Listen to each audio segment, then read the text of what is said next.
We're just normal men. What do you mean, normal men? We're just innocent men. It's time for Side Scrollers with me, Stuttering Craig. I did. Oh, whoa! Right on the tip. Just on the tip. And Blabs. Co-hosted by our friends from around the internet. There is a portion of Norway where it is legally required to carry a firearm at all times. If you're just a normal man looking for common sense in this crazy-ass world, you've come to the right place. And now, broadcasting from our homes from around the internet, it's time for Side Scrollers.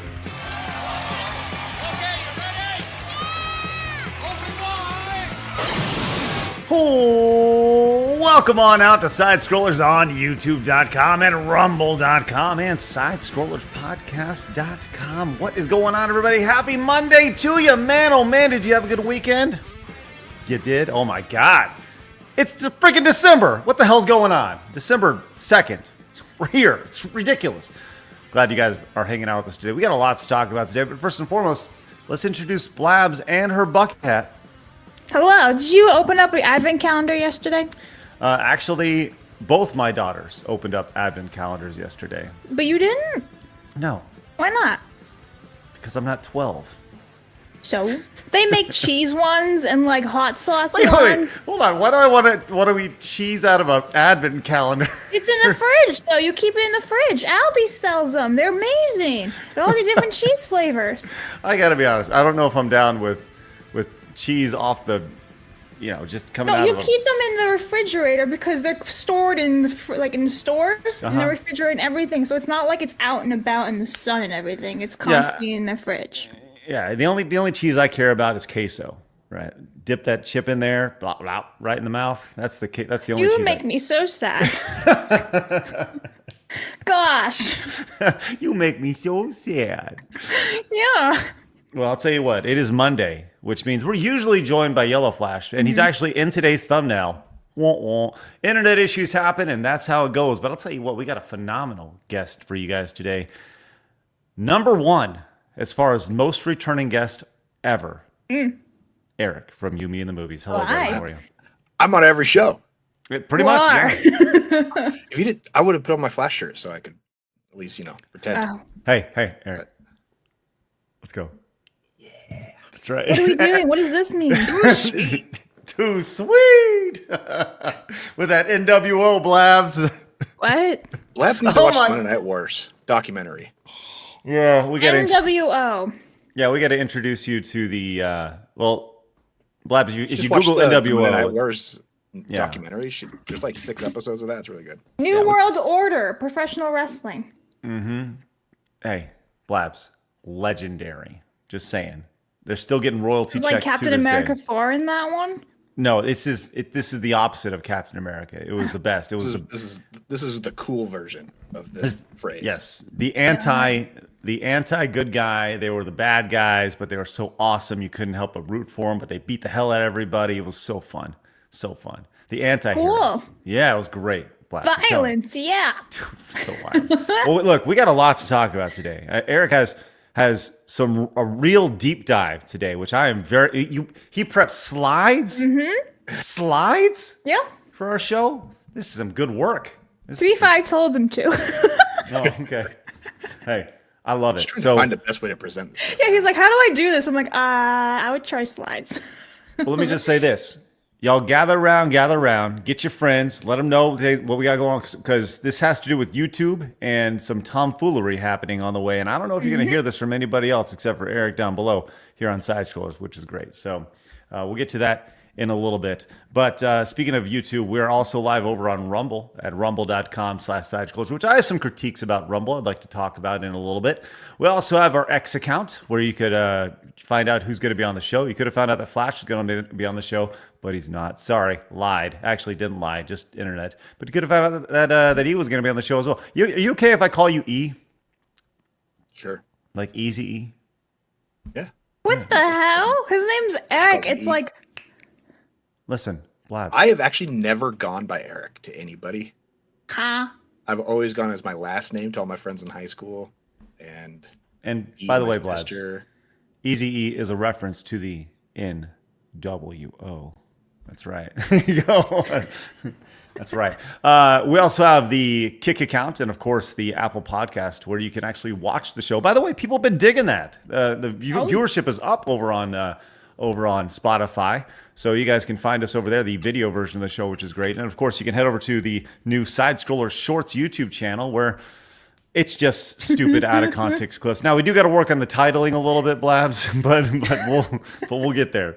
Of course, we encourage you guys to head over to sidescrollerspodcast.com and become a supporter over there. We got some big things planned for 2025. Just letting you know that right now. Just letting you know.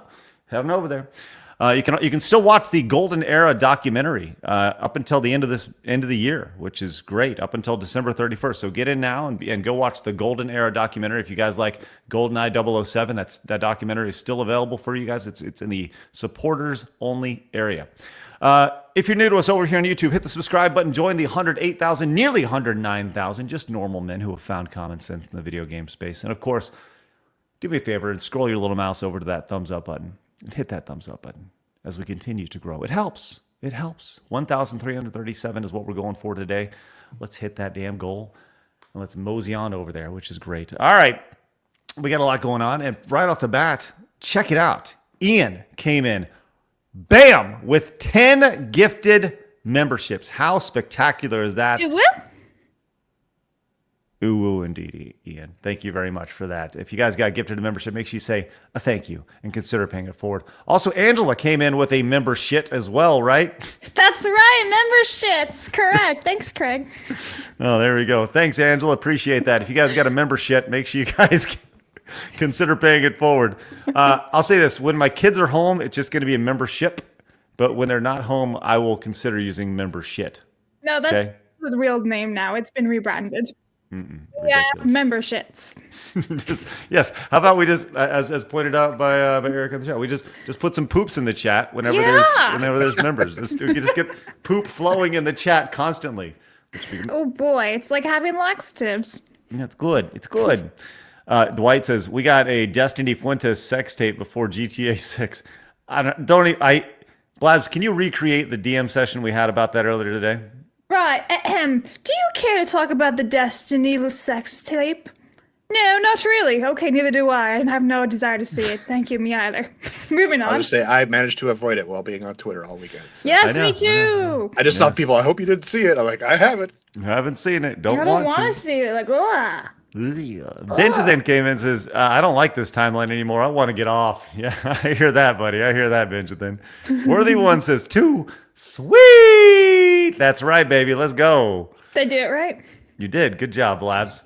Todd came in and says, NWO attacked and spray painted minorities for life.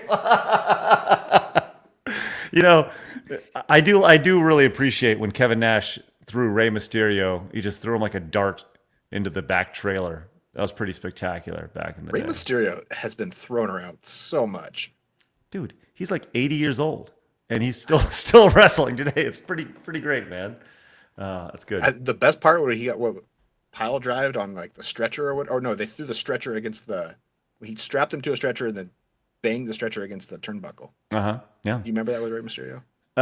Yeah, I do. The Giant did that to him. A lot of great wrestling moments, man. Great stuff.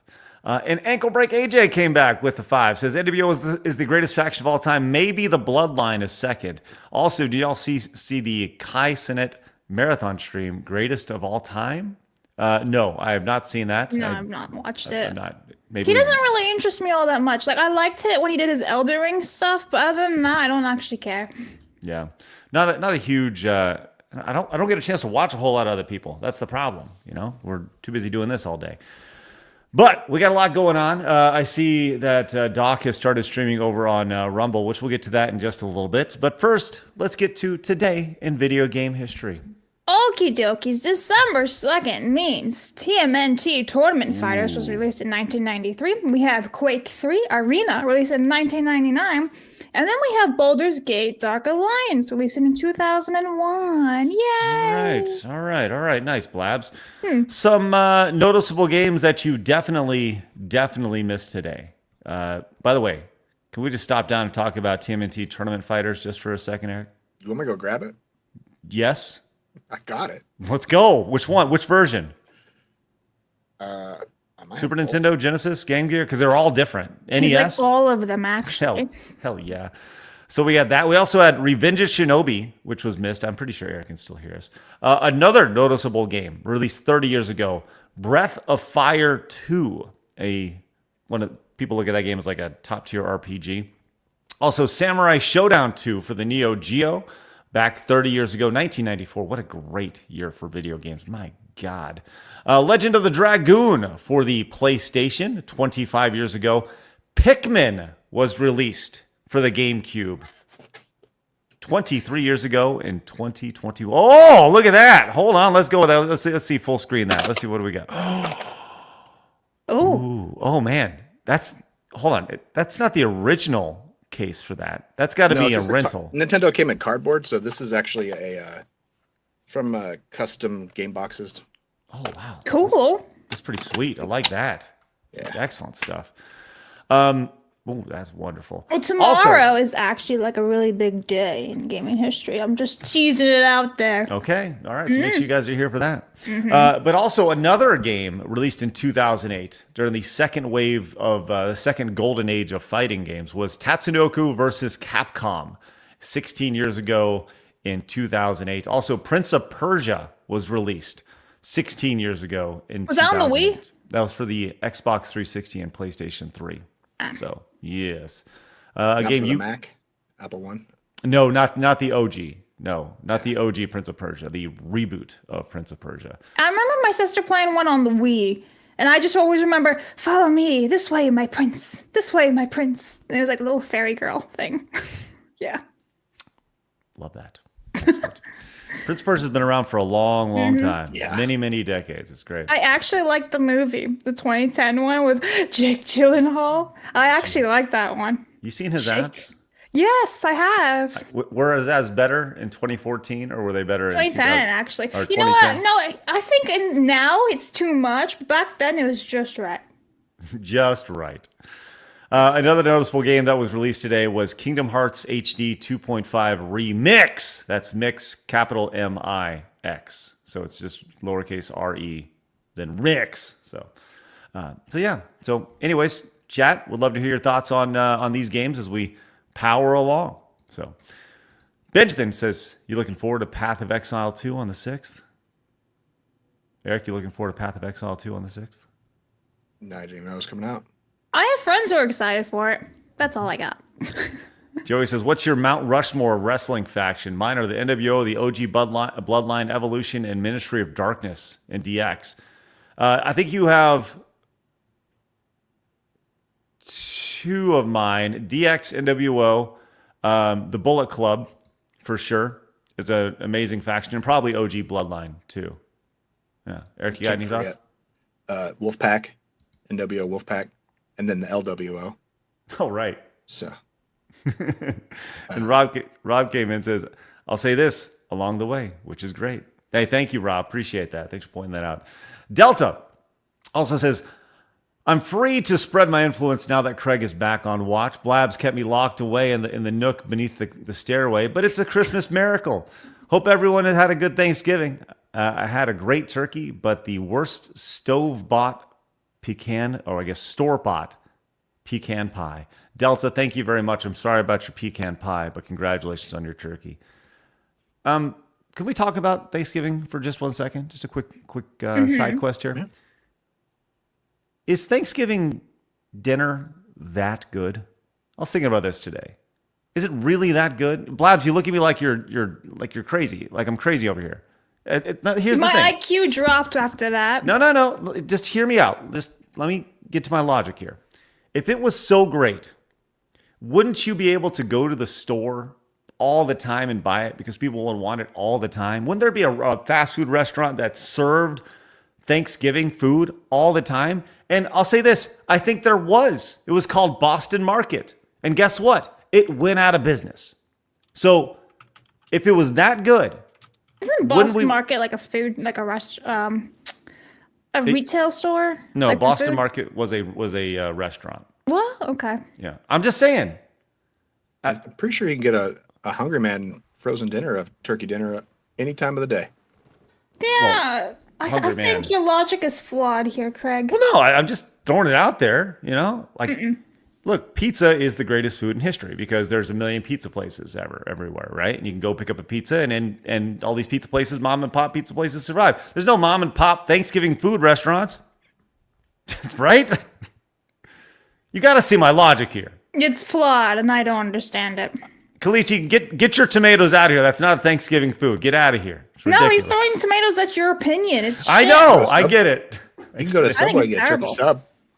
Yes, but can you get a turkey sub with dressing and cranberry sauce and mashed potatoes on it? No. Turkey's one thing, but turkey with all the fixing. Look, Perhaps because it takes so long to do everything, and it's part of a tradition, and people don't want to overdo it, and they want to be like, "This is just for this time of the year, and it's perfect." Blabs, Which which turkey is legs at amusement parks. no, let's be real, those aren't turkey legs, and they don't come with mashed potatoes, right? They don't come with mashed Stuffing is potatoes the or best part of stuffing. Thanksgiving dinner. Right. Then once again, if it was that great, wouldn't you want to have it maybe once a month? It is great, though. But first of all, I literally have leftovers and things like that all the time. I think it's because it takes so long to cook a turkey whole. That But once again, if that's the case, then just shouldn't there be some sort of Thanksgiving food restaurant? Because people don't Yes. have the time to do that. And you know what they do? Because some of them can just go to the grocery store and find all the frozen meals and stuff. Well, listen, Blabs. it takes my dad like a couple days to do Thanksgiving dinner properly. And he's up at like 4 a.m. on Thanksgiving. You're making my case. No, I'm not. I'm literally proving the point that people just don't have the time to do it in 2024 anymore. So they want to savor the moment for Thanksgiving itself. Blabs. I think you just haven't had good turkey. Is this what's going on? Was it the problem? I've had turkey, I've had ham, I've had the whole damn thing, Blabs. So what's the matter with you? Why are you this way? Well, I'm saying if it was so good, Blabs. What about this? You don't understand. If it was so good, people would want it all the time. And they do. But No, just they don't have don't. the They time want to it do once a year. Chad, I'd do eat you want it pumpkin every pie day? any time of the year. I'm with you on that. Pumpkin pie is legit. Yes. All right. It's only in season in November. Look, I realize that may be a controversial take, but I feel like there's logic behind I'll my take take. Craig, I agree. The thing that, with Blabs? Thanksgiving, it's not so much about No. the food. It's about getting together with friends and family. Okay, well, Watch Blabs, make football if that's your thing. Make a You know, poll. sitting down at the table, having dinner. just saying that it's an interesting conversation to have, which I know that I'm in the minority here, and I'm willing to accept that. But I think there's logic there. I don't just throw things out there most of the time. I really thought this through this morning, which clearly wasn't good enough for Blabs. No. I'm making a poll, by the way. There it is in the chat. Thanksgiving dinner all the time? Yes or no? That's right. And I guarantee it'll be a landslide no. Guarantee you it'll be a landslide. We'll check in 5 minutes. Check in 5 minutes. It'll be a landslide I no. just think you're just wrong. And I just think you don't know what real turkey is and stuffing and everything. I've had them all, Blabs. I've I had 'em all. don't, yeah, but doesn't mean it's actually good or quality. Blabs, Just because you've tasted it all doesn't mean it's good quality stuff. I've had baked turkey. I've had fried turkey. I've had the whole damn turkeys. And nothing blew up with the fried turkey? No. By the way, that was delicious. Just saying, it was I delicious. hear it's really good. I've just never tried it. That'd be fun to do. Maybe we should do a I'm Thanksgiving. definitely not ever doing a fried turkey. I don't want to end up in the ER with like 3rd-degree burns. Eric, you ever done a fried turkey? No. I watched RFK do his fried turkey though in Tala this year. He had a little video. Took him like 40 minutes. He was doing it barefoot, that was the scariest part of that thing because you're dripping grease on your feet. Oh my god. Oh, man. Oh wow. Don't That's do it ridiculous. barefoot, man. But This is apparently us arguing over. no. That's more to do with what I'm doing. Oh, for later. That's right. Okay, I was gonna say, like, is that for us now? Turkey. Hey, Ian came in with a massive 50 European monies. Goodies. He says Craig has just been voted head of the turkey union. Let's go, Ian. Thank you very much. Appreciate that. Look at those turkeys. Right around. Thank you very That's much, what you Ian. call them, turkeys? That's right. I don't think so. Thank you, Ian. Appreciate that. No. We can't just move on, Chet. I'm- You breast call meat is the both best part. turkeys. No. No Blabs, woman goes down and goes, "What turkeys are they?" Like, Yeah, no. but- The guy just walks up to him and goes, gobble, gobble. Yeah, I was gonna say. Let's go! Oh my God. Tamamo came in, says, we have turkey on Christmas in the UK, but turkey is easily the worst of the birds. Hey, see, now we're talking. Malakot says, Craig is right. Thanksgiving dinner is a gassed up McRib that identifies as prime rib. Let's go! A gassed up McRib. The turkey was almost our national bird over the bald eagle. That's what Benjamin Franklin wanted, was a turkey. Oh man, can you imagine if we were eating bald eagles? Eating bald eagles on Thanksgiving? That would have been nuts. No, aren't they like endangered also? Yeah, they are. Yeah. Last Toxic Male says, sorry, Craig, I like my meat curtains moist than dry. Okay, sounds good. That's awkward. Nikki came in, says, Craig, your take on Thanksgiving dinner is shit. It's like Easter dinner or Christmas dinner. Thanks, Nikki. Appreciate that. It's all Duggan Games came in, says, Craig cutting a promo on Thanksgiving dinner food is like Mick Foley on takes reckless, crazy, and sports entertaining. Well played. Thanks. Thanks, Doug. Jeremy says, Jones Soda had Thanksgiving dinner and a drink. That's true. Have you guys tried the weird Jones sodas before? No. Oh, yeah. They got all sorts of weird shit. Once again, I don't want to drink Thanksgiving dinner. Turkey Ew, mashed I'm potatoes thinking and like blender. Move on. B. Chang came in and says, Boston Markets is still kicking in New England, baby. One thing we have left to celebrate up here. Of course it would be up in Boston. Jason came in and says, I love Boston Market. It was right next to my work. I went there 3 to 4 times a week. It was expensive, though, which was the issue. That's right. This is true. Thank you, Jason. Josh says, July 4th cookout, greater than Thanksgiving food. 1,000% agree with you, Josh. Oh, my gosh. Yes. Failure. No, Josh knows. Josh knows. Next poll. Which food, Thanksgiving versus July 4th? Just throw Fine. Do we close the poll now? Nope. Let's give it 2 more minutes. Right now, no is killing it right now.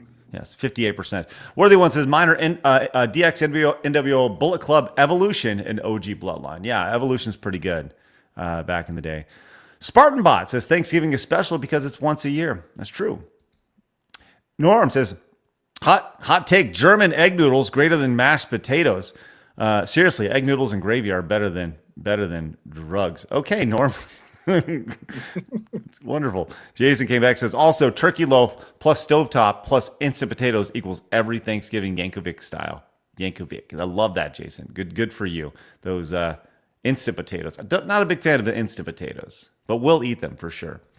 Josh's father-in-law. Will eat anything doesn't mean he likes.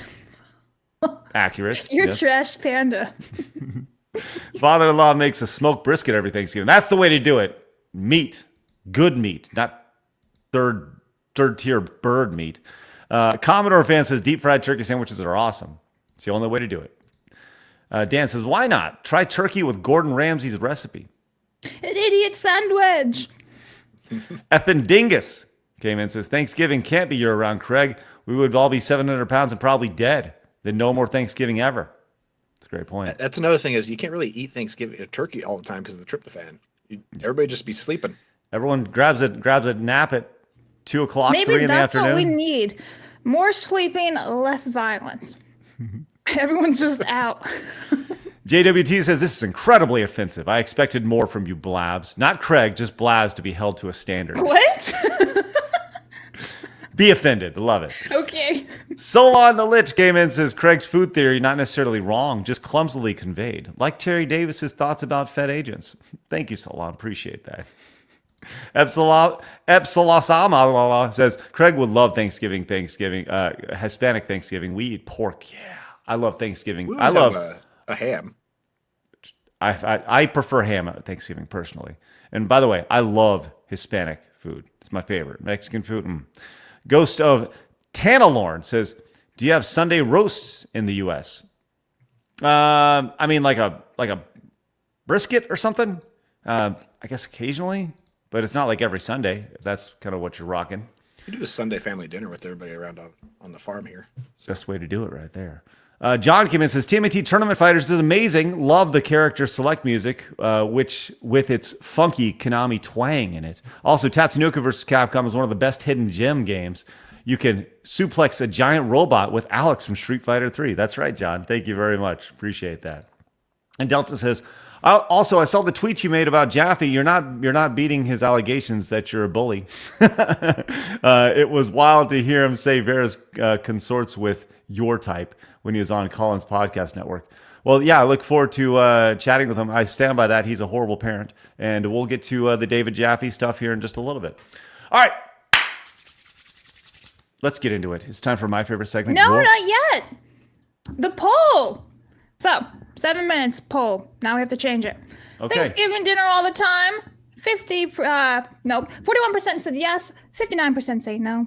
I will now change it to 4th of July. Okay. You may continue. We're going crazy with the polls today. I love it. Yes, as expected, a landslide victory for me. All right, let's get into it. It's time for my favorite segment, your favorite segment, everybody in the world's favorite segment. It's time for Hard News.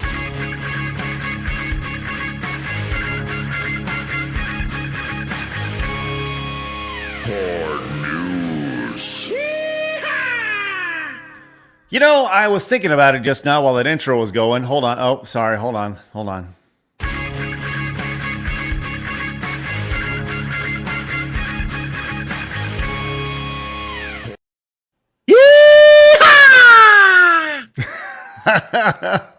My bad. Sorry. I look down and I just see Eric there going. I was ready for it. I was muted.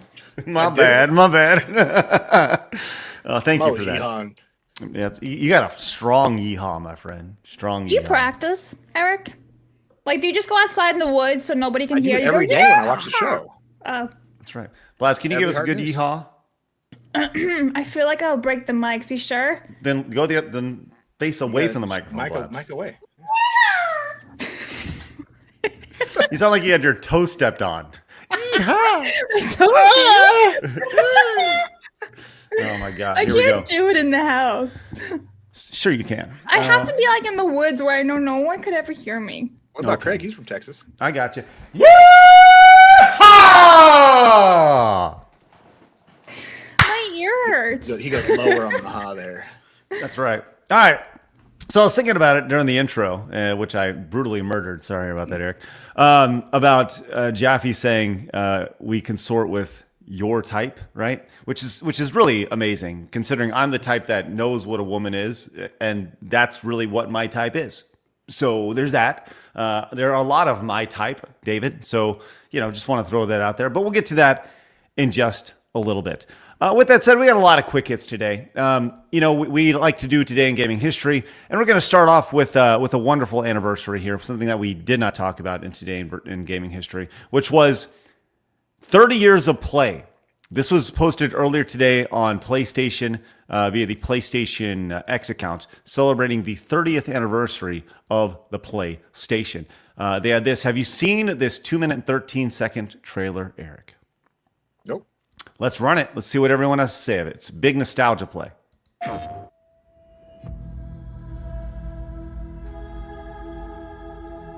Spoilers.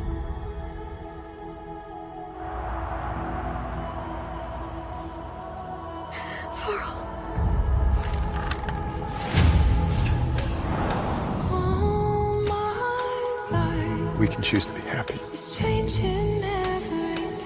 but not at any cost.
There we go. Gotta have that. Yeah, I mean, just general first thoughts on that, Eric, when you see that for the first. Beautiful. Yeah, Chills. yeah, it's Nostalgia. Using the Cranberry song. That was good. It's a really good iteration of that, and I know that it's sappy and it's sweet, but yeah, I thought that was good, and their messaging. It's about you. It's nice that they actually said thank you. Well, yeah, and I think that's great. But I think they hit on something in this that actually really does knock it out of the ballpark, and that gaming is very personal to a lot of people. I think everybody has different stories. Some people, a lot of the games they hit on there were story-driven games early in that, and they kind of moved over to multiplayer games later on, sports games, etc. But being a gamer, there's so many different iterations of what that means. There's PC gamers, console gamers, your PlayStation, Nintendo, fighting game, FPS, whatever. And everybody has these personal experiences. So for that, I think they're actually 100% right. It is about you. And I think that's also one of the reasons why we see what we see in the gaming space happening right now, and this decline of this, or I guess more of an increase of insanity and decline of sanity in the space, which is why it's so troubling, because a lot of these decisions that are being made in the gaming space are no longer about you. They are about me and my thoughts and my interpretation of what you should be seeing. And you see this from a developer standpoint. And I think, so I very much appreciate that trailer. I think that's really, really good. And I think that's something, if all developers thought that way. And by the way, I understand Sony, this is a total PR thing, and Sony has a lot of bullshit going on in their company. Mm-hmm. But if they can just remember that it is about you, it is about the customer, it is about the gamer who's buying the games and playing those games, that's all anybody ever wants. Just keep focus on the people who are buying the games and the customers. I will say they didn't show a whole lot of different IPs. I noticed a lot of them were either sequels or remakes. So that would be my nitpick. Because there's tons of games in PlayStation 1, PlayStation 2 era that weren't included. Yeah, for sure. Wow. Okay. So apparently this is kind of cool. They are digging into this a little more. It says, a new update for the PlayStation 5 brings back the original PlayStation 1 boot up screen for the 30th anniversary. You can also customize the home screen to have design and sound effects that reflect the PlayStation 1, 2, 3, or 4. So that's pretty cool. Let's take a look at this.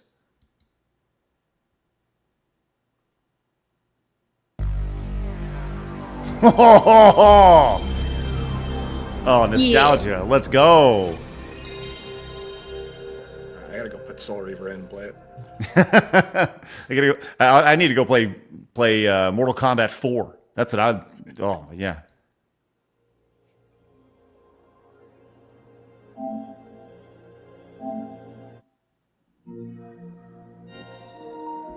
It's pretty cool. Mm-hmm. I like them leaning into it right there. Notice anything different right there?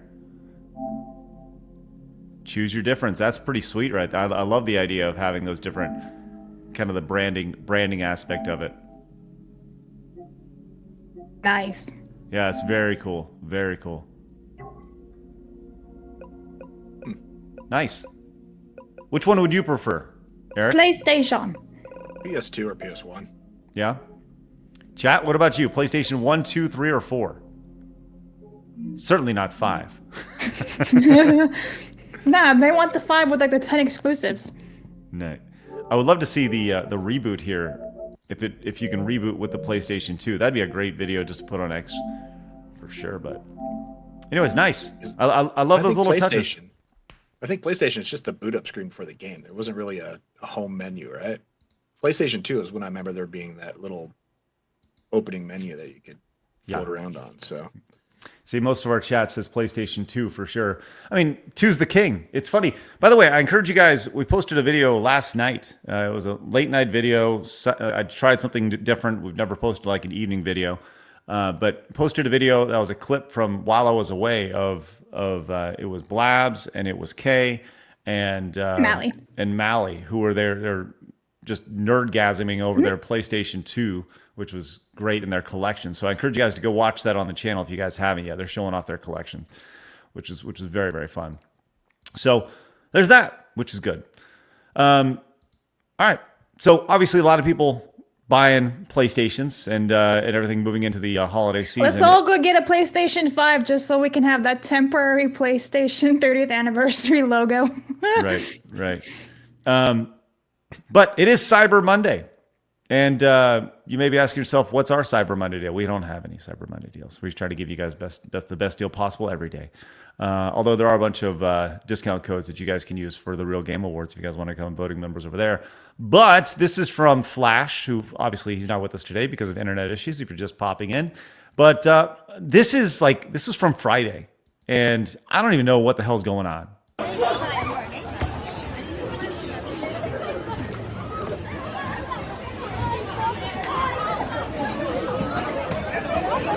The TV like $5? Yeah. It's not even a big TV. Like, what is it about people? 32-inch. Yeah, you're right. What is it about people that they swarm to this stuff? Like, he's literally ripping it away from this guy. What are we doing?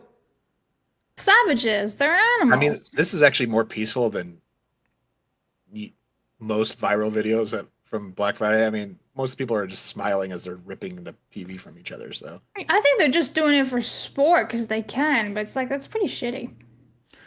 Well, deals become a sport really quick when it comes to Black Friday and Cyber Monday deals. And it's like, I heard somebody say the idea, well, first off, I went out Black Friday shopping with my wife. I mentioned that on Friday when I came back, and I hated every second of it. I was like, ugh, but it wasn't that bad. It really wasn't that bad when we went out. It was just, I don't care that much. If I'm going to save $10 on a TV, I'd rather sleep, unless they're just handing out TVs for free, which they're not. I don't understand. I've never understood the insanity around Black Friday. Eric, have you ever gone Black Friday or Cyber Monday, shop Cyber Monday, whatever? Maybe 20 years ago when the sales were actually decent. Nowadays, I saw another video this weekend where a lady was going through Target and like moving the price tags or what from behind. What was the price before they put the Black Friday tag on it? It was the same price. Oh, so, of course it was. You're right. A lot of it was times, $2.99. Move it back. $2.99 on sale. So it's not even on sale. They just say this is a Black Friday sale because it's Black Friday today. A lot of times they're a lot lower before Black Friday sales, and then they'll jack them up for Black Friday and be like, this is on sale, and it's really not. And it's like, well, what's the point? And they've been really shitty deals this year. Like, I know we say that for the last couple of years. Every year is pretty shitty, but like, there's nothing good this year. Yeah. Well, there's always something good for somebody, like a 32-inch TV. They have to fight over like animals. Crazy. Right. All right. Well, this is also a big movie weekend, and it was a massive movie weekend. Lots of people went out to go see all the films, and Moana 2 was one of them. And this is nuts. Moana 2, this is according to this Twitter account, is conservatively estimating $175 million over the 5-day holiday window for Moana 2. But they're saying it could be potentially up to $215 million. Either way, it's the biggest Thanksgiving debut of all time, topping Frozen and Frozen 2. I mean, not just topping it. Destroyed them. Yes, wrecking it by $50 million. That is nuts. I've heard that Moana 2, actually, I saw the Screen Rant guys say that it was like a film for like 3 to 9-year-olds, but it's a very shallow film. Have you guys heard anything about Moana? I heard that actually from Kongman. He posted on Twitter saying that it was very like basic, generic, very forgetful, great for little girls, but like nothing to the plot. And the best thing was like the sister relationship. That was it. Yeah, I don't know. Don't know enough about. I saw the first Moana. I liked it. Yeah, it was all right. Take me. Yeah. You know what the best film and the best like Disney Luca. Pixar film is? Luca. Yeah, Luca is the best Disney Pixar film in the last so like great. 5-10 years. Also because of the Italian music, so. We get it. Coco's pretty good. That What's was that? great. Coco. Oh, Coco? I've not seen that one. Coco was fun, yeah. Maybe you just need more movies with 2 syllables in their name, Coco and Luca. And Well, that's what they did with Star Wars female characters for merch too, because they want little girls to be able to say the names Rey, Rose, Jyn Erso, all short names. Can I take you guys on a quick side quest? Okay. While I was at Universal Studios, we were waiting in a giant ass line. Took an hour and 45 minutes to ride the Hagrid's ride, Blabs. The Hagrid's motorbike You ride. mean the one that I'm wearing right now? Hagrid's Motorcycle Adventure? Yeah, that one right there. Oh. Hey, I stood in line for an hour and 45 minutes to do it. And the people behind us, this guy had a big old Star Wars tattoo on him. And he had Ahsoka on it. And I was like, hey, man, you a big Star Wars fan? We were talking, and it's about 30 minutes into our line of our life together, right? And I was like, you a big Star Wars fan? He's like, yeah, I love Star Wars. I was like, you a fan of the modern stuff? He's like, yeah, some of it's good. Some of it's bad, just like anything else. I was like, all right, well, and I was going to be like, I got some friends who are pretty big in that, I wanted to talk about, being in the space, but I could tell that it was one of those things where it was kind of a touchy subject for him, So I was like, I'll just kind of let that be. I'm just going to let that one go. He doesn't want to admit it, but he's got it on his arm. So He probably has Rose like on his foot. Rose Chica. Yes. Trans. Trans. Hey, Norm came in and says, I grew up hearing stories from my parents about how in communist Hungary, fights would break out in grocery stores over oranges and bananas. They were rare. People go crazy over things they want. Correct, Norm. Appreciate that. Mark of Reality says, I worked in the Walmart electronics department for 8 years. When they have Black Friday sales, they have slightly different stuff. The 32-inch you get on Black Friday is not the same 32-inch you normally get, etc. Oh, thanks, Mark. probably less options in the TV. Vampire Slayer says, look at all the IPs that Sony doesn't use anymore. Honestly, it should have been Last of Us, Spider-Man, and Modern Remasters because they closed all the studios. They should have put Concord in the PlayStation trailer. Would have gone great. You'll be like, what game is that? I've never seen that one. It looks great. Let me try it. Oh, never mind. Can't even buy it. By the way, that show that's featuring all the games, it comes out this week. I was thinking about giving you some homework, Blabs, and maybe we could watch that together, and we could do like a review of it. Potentially whether it's on the show or whatever. Kind of like what F&T does with their different shows. So, B Chain says way too much focus on the recent shit talking about the PlayStation. Says 1 second of Crash, not even the original Crash, the remaster, and no Spyro, Jack and Dexter, or the original God of War. Tired of these slightly interactive movies. Fair point. B Chain, appreciate that. Matthew says, did Sony announce a new game in the trailer? I didn't notice anything in there, but thanks, Matthew. Appreciate that. They have games. Tom says PlayStation should stop trying to make Horizon a thing. Yeah, that's you will love it eventually. Soonest came in and says, I hate nostalgia baits. It shows that Sony are desperate, and the worst part is that it's gonna work and they're gonna get away with it. Nostalgia is a powerful, powerful drug. I mean, it's hard not to do nostalgia when you're doing like a look back for the last 30 years of gaming, anniversary celebration. So, M Champion says, y'all killing me. Moana was the best Disney movie since Lion King. Way better than Frozen. Do better, you uncultured swine. Well, first of all, I will say that Frozen is super, super overrated. Tangled is far superior to Frozen by any means. Tangled is phenomenal. But Moana is like, got one good song in it, and the rest of it is like, Dwayne The Rock Johnson, whatever.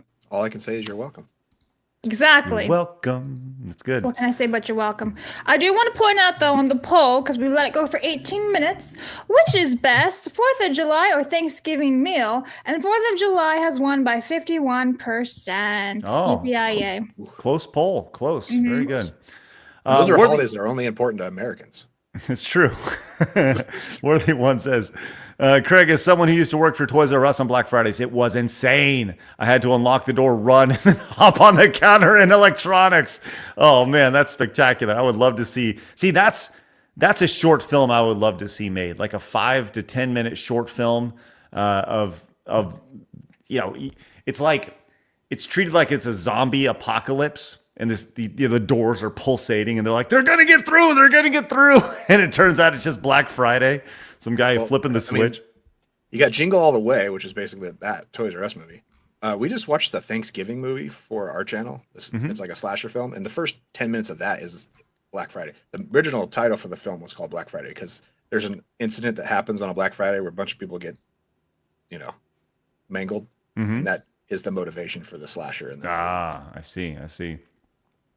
And Abdulio came in and says, Moana 2 is made from the scrapped Disney Plus series. It's literally episode scripts mashed together, which is why they reference things you never see. Huh. Yes, I heard that too, that it was originally supposed to be Disney Plus and they scrapped it and made it into a movie, which is why people are saying it's forgettable because it doesn't really have much to it. Were they going to pay Dwayne Johnson The Rock for a Disney Plus voice acting?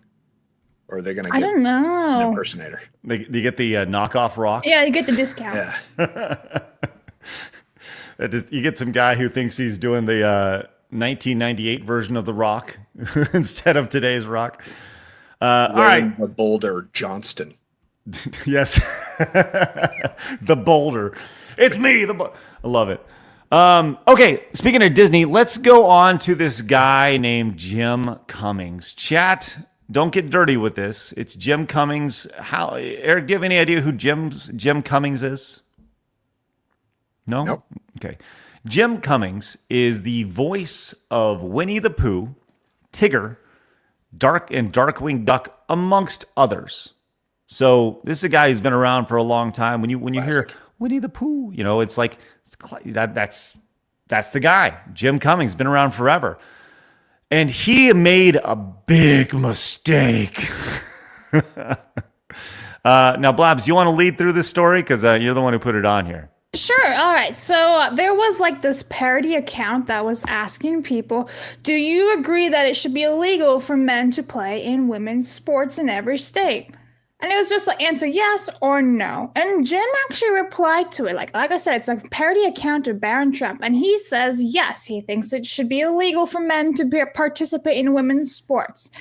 And well, a lot of the trannies came after him. Not a whole lot of them. There was mostly support, but there were a couple of them that were like, I regret ever being a fan of yours. Trans women are women. There's no men in women's sports. And yeah, so it was just worth noting that, shout out, Jim, you base man. Thanks for being my childhood. Will he get any flack from Disney over this? See, that's a great question because he's such a big voice actor. It's like, oh, I wonder if they're going to say anything. Is he still working? He does still work. He does like a YouTube channel too, where he does like podcasts and he talks about stuff. But I gotta wonder like how people noticed it because that tweet was like from like 6 or 7 days ago, and it only started gaining momentum like yesterday. So it took a while for people to pick it up. I mean, you look at this list of things that he's worked on. I mean, he's very much still working. You have heard his voice 100%. Yeah, 100. I mean, he was in Elder Scrolls, Morrowind right there. He does stuff in video games, does tons of cartoons. This guy's made a living with his instrument, his voice. So yeah. Elder Scrolls Online right there. Marvel Heroes, Motor City, Epic Mickey he was 2. Hondo in Star Wars Clone Wars. He's been everything.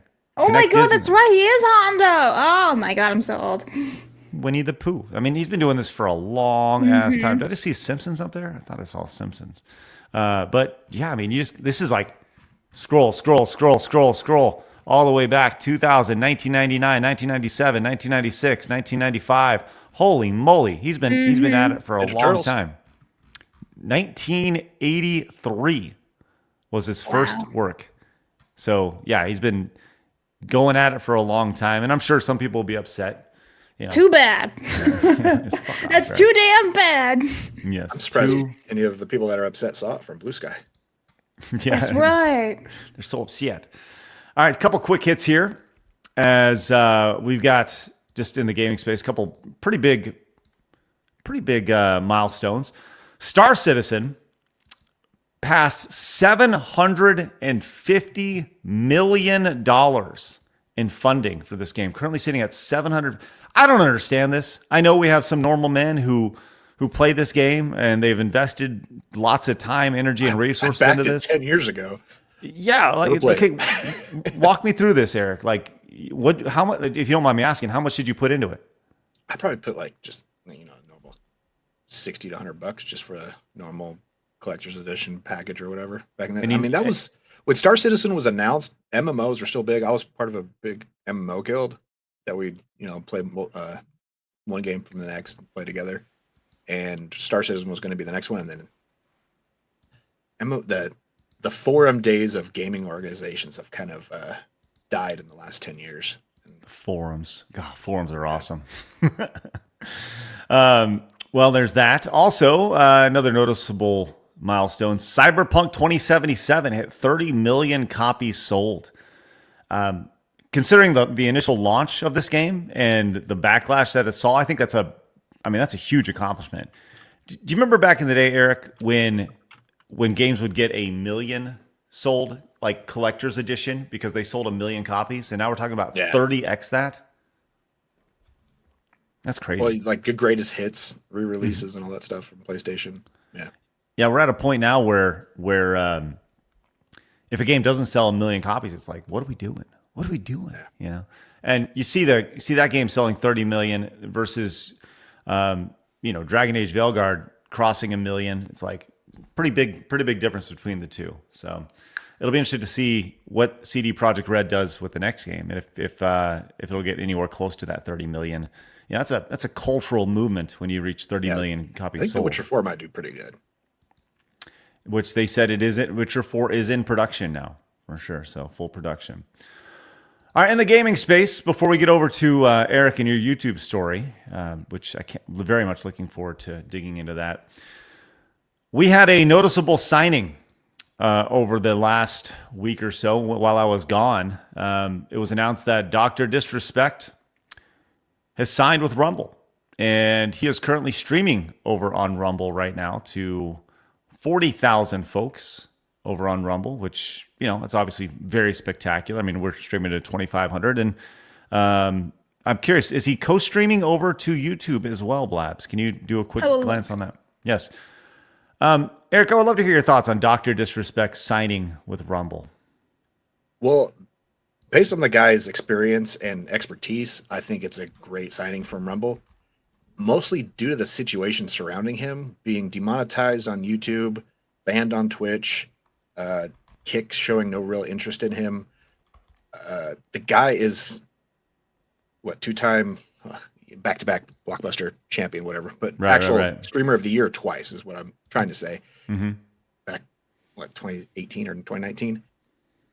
The guy's production value is bar none above anybody else. He was the face of Twitch when he was on Twitch.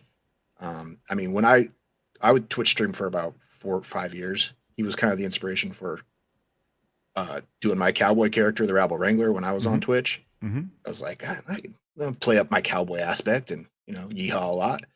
But I think it's a great get for Rumble if they're trying to get serious in the gaming atmosphere and sphere, right? And the situation around his, monetization on YouTube is the perfect, they kind of captured him because he's going to do this contract. He's kind of a partner. He's going to run the gaming, advise the gaming side of things. A lot of people are wondering, once his contract's up, like the other streamers who have been on Rumble, they're just going to run away. He has nowhere to run. Right. Because he can't get monetized anywhere else.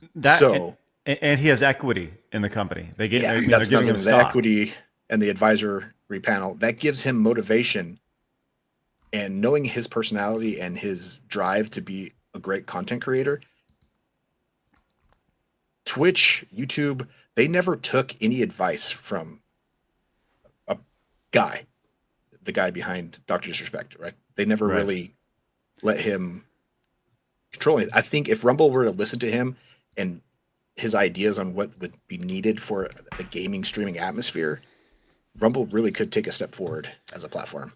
So that's my thing with this whole thing is they're offering him equity in their company. They're offering stock. They said he's going to be the leader of our gaming platform. What platform has he ever grown? That's a legit question because it's a lot different building a platform than it is actually just being a content creator on a platform, right? And he's been booted. He was kicked off Twitch. He was demonetized on YouTube, right? And people talk about like this is a great move for Rumble. Okay, that's fine. I think it was an act of desperation for Rumble. It was an act, or maybe not desperation. It was an act of attempted relevance for Rumble, which I think came at the right time for Dr. Disrespect, given everything that's happened in the last 6 months, 9 months, whatever it may be. But, you know, and I'm going to have a call with Rumble later today. Full disclosure, I have a call with them later today. And in that call, I will ask this question. I will ask them, what incentive do I have to stream on your platform right now? Because it appears that the only people they have interest in working with are the people that are not on their platform right now. They're going out of their way signing people who are not on their platform, which I get it, right? But if they're handing out checks to folks who are already on their platform, which we have been on their platform since the first day of the show, what is the incentive? And I'll ask them that. And because I'm very upfront when it comes to these things. And I think that's a very fair question to ask. If you're handing out checks to folks like Doc, cool, that's fine. And the second question to ask is, what expertise does Dr. Disrespect have for growing a platform? You know, and I think that's a very logical question too.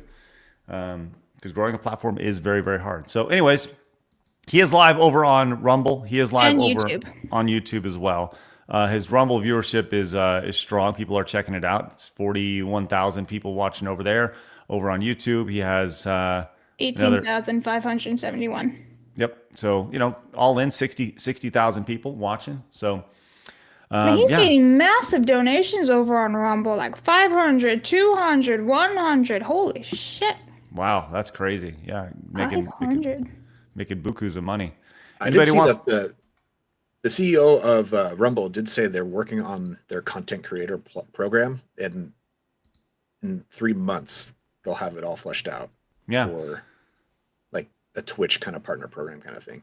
Cool. Yeah. Hope it works out. And you're right, man. He is raking in that money today, man. Look at that. $500 right there. If anybody wants to match that, I'd appreciate it. Ian came in with a 25, says Winnie the Pooh likes honey and biological reality. Thank you, Ian. Appreciate that. Nathan says the Doc Rumble deal reminds me a lot of the Ninja Mixer deal back in the day. Main difference is Rumble has already established itself prior to this, and Doc has nowhere else to go as he's demonetized. Yeah. The whole Mixer comparison is, I feel it's a little different. How so? I think the atmosphere of streaming platforms is different than it was when Mixer was around. Back when Mixer collapsed, Twitch was the place to be. Twitch, I mean, Craig, we both know how we both feel about Twitch. Yep. And since that moment, how far downhill Twitch has gone with their decisions on moderation teams and, you know, the content they allow on the website and just how they run the company the last 5 years. I think the atmosphere for competing in the gaming streaming platform battles, so to speak, is a completely different place. So I don't think it's hard to compare it to the Mixer situation. So yeah. If there's any moment in time where a platform could try to take the mantle from Twitch or YouTube, I think now is the time. Yeah. Well, I think Twitch is a wounded animal right now. I do feel that, but there's still, you know, the CEO of Rumble came out and said that he thinks that Twitch will be gone or sold in 2 years. I actually very much agree with that. I think that they're a loss leader for Amazon. They're not making any money, and despite, you know, the rev share that they have and the sub rev split and all that stuff, they got to start making money eventually. And I think that somebody will eventually come in and buy them, or they'll just be shut down. And I do very much feel that is a thing. You know, they are in it to make money. So, all right. Before we get to your YouTube expose, Eric, I want to get to this story because this is amazing. Let's talk about our friend David Jaffe, or not so friend. I don't know. I don't really care.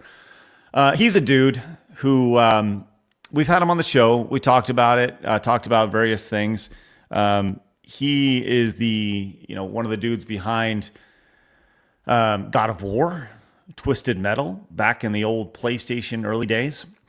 Had some bangers. He's obviously set up very well for the rest of his life.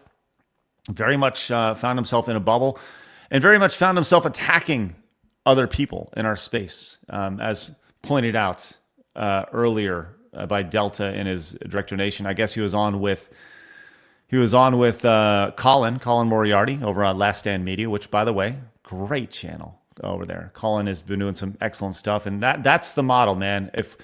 If we can build what Colin has built, then side scrollers will be successful for years and years and years. That is the goal. But apparently, while Jaffe was on with Colin, he, I guess, called me a bully.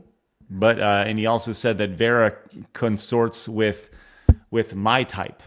My type meaning us here. We're Just giant, just normal men. That's right, Blabs. Congratulations, you bigot. I'm a bully. Yes, all 5'3". But he went in, and I reached out to Vara to have her on the show. She said she was busy today, so she couldn't be on. But I just wanted to see if she wanted to come in and talk about this, because I'd rather talk with people than about people. But I think there's some context here, and get to Kyle's tweet about this. This is a 14-second clip where Jaffe was talking about Vara Dark. And by the way, we got to get Kyle on the show. I would love to have this guy on the show. It says, well, let's just play the clip, and David Jaffe will speak for himself. Or not. Where's the volume? There it is. Okay, here we go. Dark. You just don't know how to do this.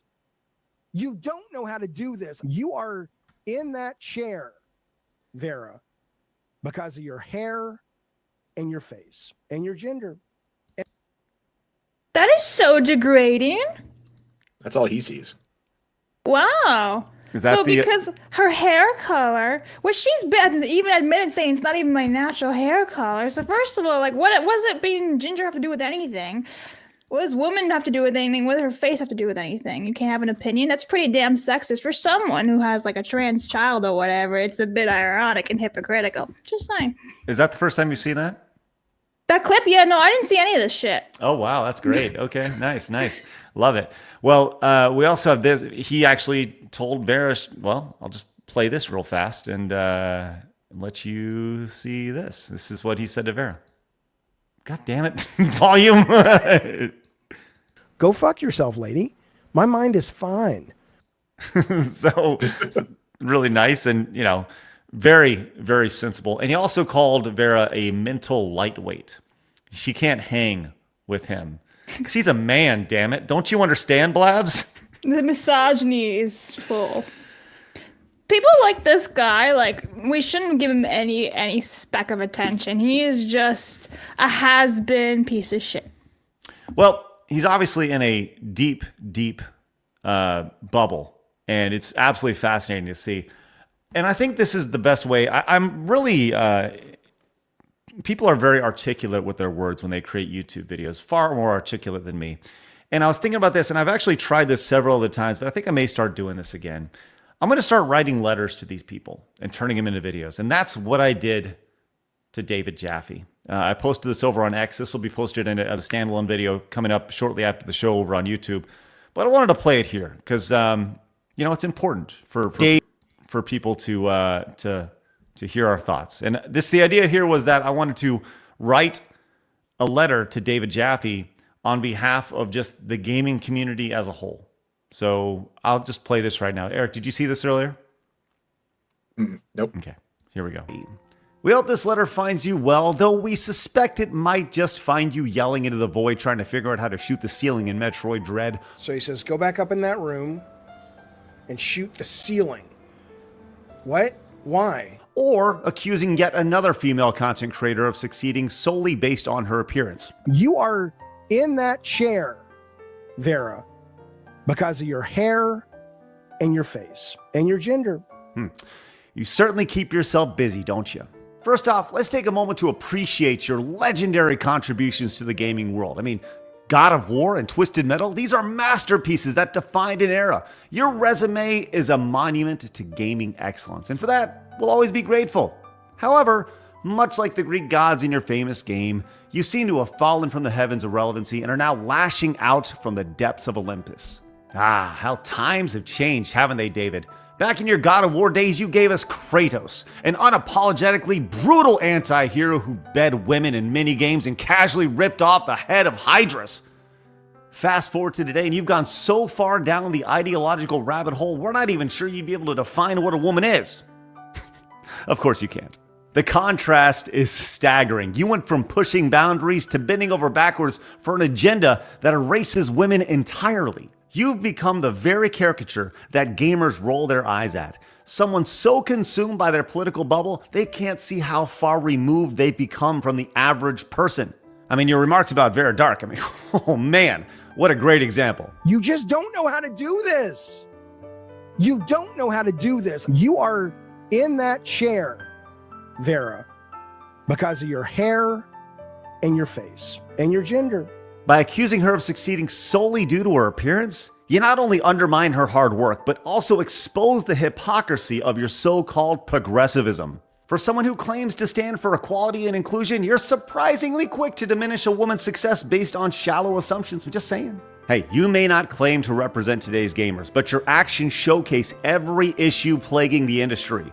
A refusal to engage with opposing players, a fixation of ideology purity over practical solutions, and a complete inability to connect with the customer. But David, don't get us wrong. We don't hate you. Actually, quite the opposite. We see you as a fascinating case study in how not to age gracefully in the gaming industry after you've made it big. Go fuck yourself, lady. My mind is fine. But let's be real. You're not going to change. You're going to keep doubling down on bad takes, picking fights you can't win, and blocking anyone who dares to pop your bubble, and that's fine. Really, gamers have moved on, and the only person you're embarrassing at this point is yourself.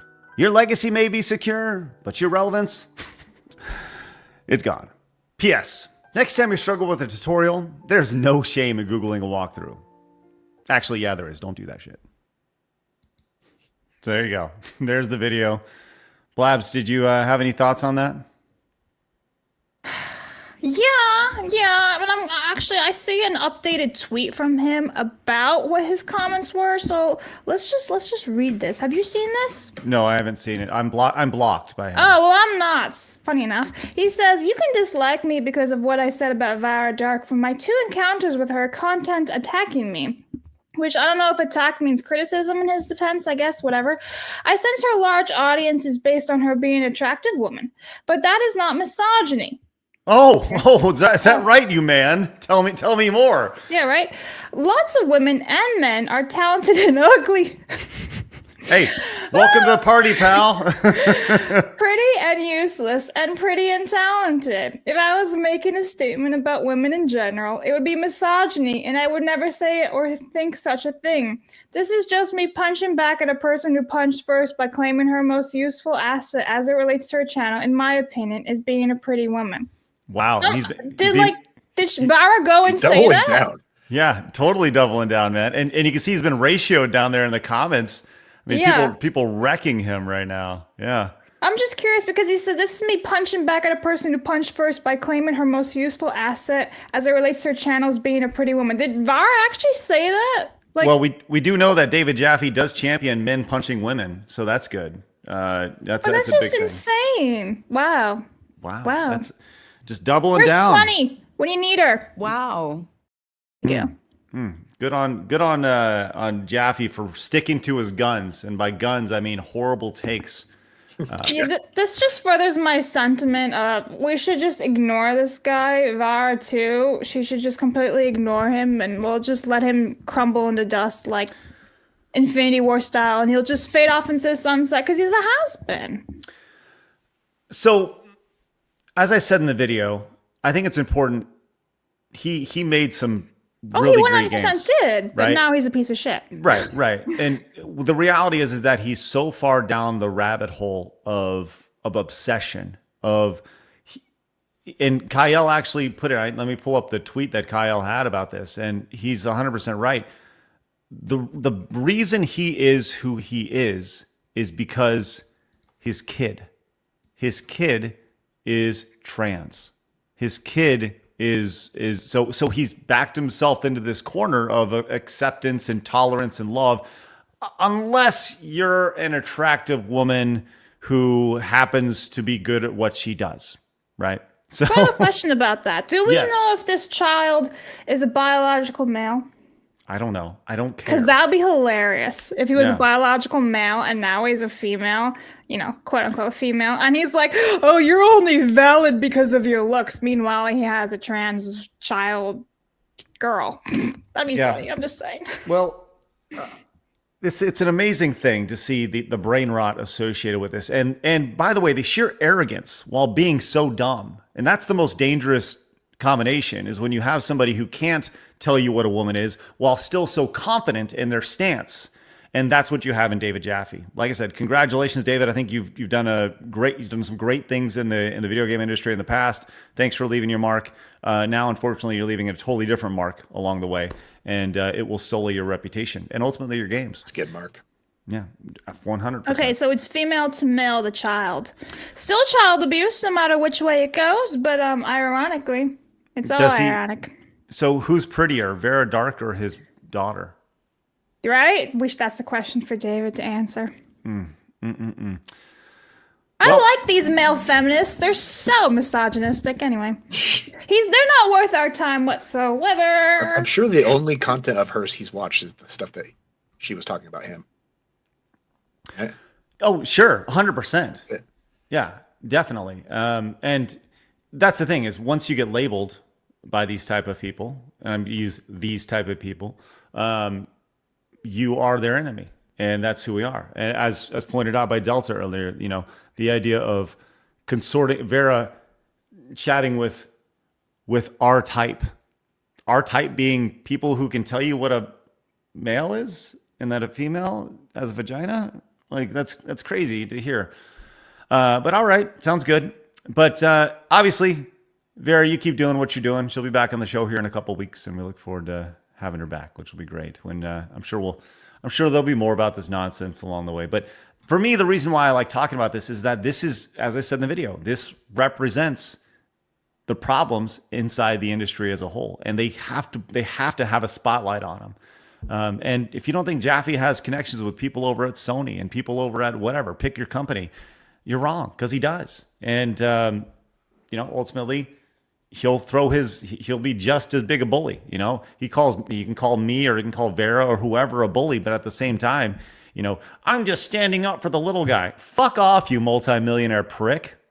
You know what I mean? Like, fuck, I'm the little guy. Fuck off. What a joke. Orthodox Monk says, remember when he tried to bring up and go into detail about what a donkey show is out of nowhere live on the show, and nobody wanted to touch that with a 10-foot pole? Such inappropriate behavior. Yes, I do recall that. Thank you. It's good. Nathan says, Jaffe is just mad that at the end of the day, it turns out that he is not on, quote, the right side of history. Norm came back, says, when you're the right, when the only points you can make are ad hominem attacks. If if Jaffe Cake is jealous of Vera's hair, he should say so. Thank you, Norm. Appreciate that. And Tom says, fat old ball Vert is angry at woman with hair. Thank you, Tom. Appreciate that. Kratos says, this guy makes me want to change my username. Any suggestions? Yeah, I know. I'm sorry, Kratos. There's so many people that that love Kratos. Kratos, I have nothing from Twisted Metal, nothing from God of War. And then Rebound says, and then there's Jaffe, both ugly and stupid. Yeah. And that's the thing. His idea of like, well, she's Vera's like, I don't need to fight for Vera. She's strong enough. She's smart enough to do it for herself. But I do think it's important to bring up this insanity as it comes along. God damn it, I want a name. Came in with the 10, says Vera catching flack from David must have been the most aggressive reaction I've seen from Blabs until now. Understandably, this guy sounds like a parody of what the left thinks an incel is, using Google. Divorce since 2013. Someone is bitter. Thank you. God damn it, I want a name. All right. Yeah, one more story, and then we're going on a deep dive over here, and going to the story because this is in the title, and this has to be talked about. Talking about insanity inside the video game space. I'm shocked by stories like this. Blabs, you like Dead by Daylight, right? Didn't you play Dead? I do. Yeah. Have you heard about the developer and their what their employees are having to go through right now? Something about a wheel of privilege. That's right. It's time to play everyone's favorite game. I actually really like it. Wheel of Privilege. Do we get like Vanna? Is she gonna show up? Listen, I have every intention of turning this into a game on the show. I want a Wheel of full Privilege. Let's I do want it. a full. I want a full intro. I want a full spinning the wheel Yeah. animation. Absolutely, this needs to happen. I think actually StreamYard has a wheel animation, which maybe I'll see if I can find that. But yes, the Dead by Daylight. Thanks to our friends over at Fandom Pulse coming in as Dead by Daylight developer, allegedly forcing employees to undergo Wheel of Privilege DEI training. I can't even get through this shit. It's Out of unbelievable. this, they were like, "Let me just go make a wheel of all the stuff that we were privileged by in our privileged cars and make a game out of this." Oh my god, it's amazing. So this is from Libs of TikTok. They posted this behavior. A large video game company in Montreal, Canada, made employees undergo DEI training, which includes a wheel of privilege, teaching that black people and fat people are oppressed. Hey, Blabs, if you ever just want to feel more oppressed, because you are a woman, just start eating lots and lots of food. I'm gonna get fat and oppressed. That's right. Okay, so in a post to Instagram in August 2020, Ducksworth, which, by the way, this is inspired by we'll get to that.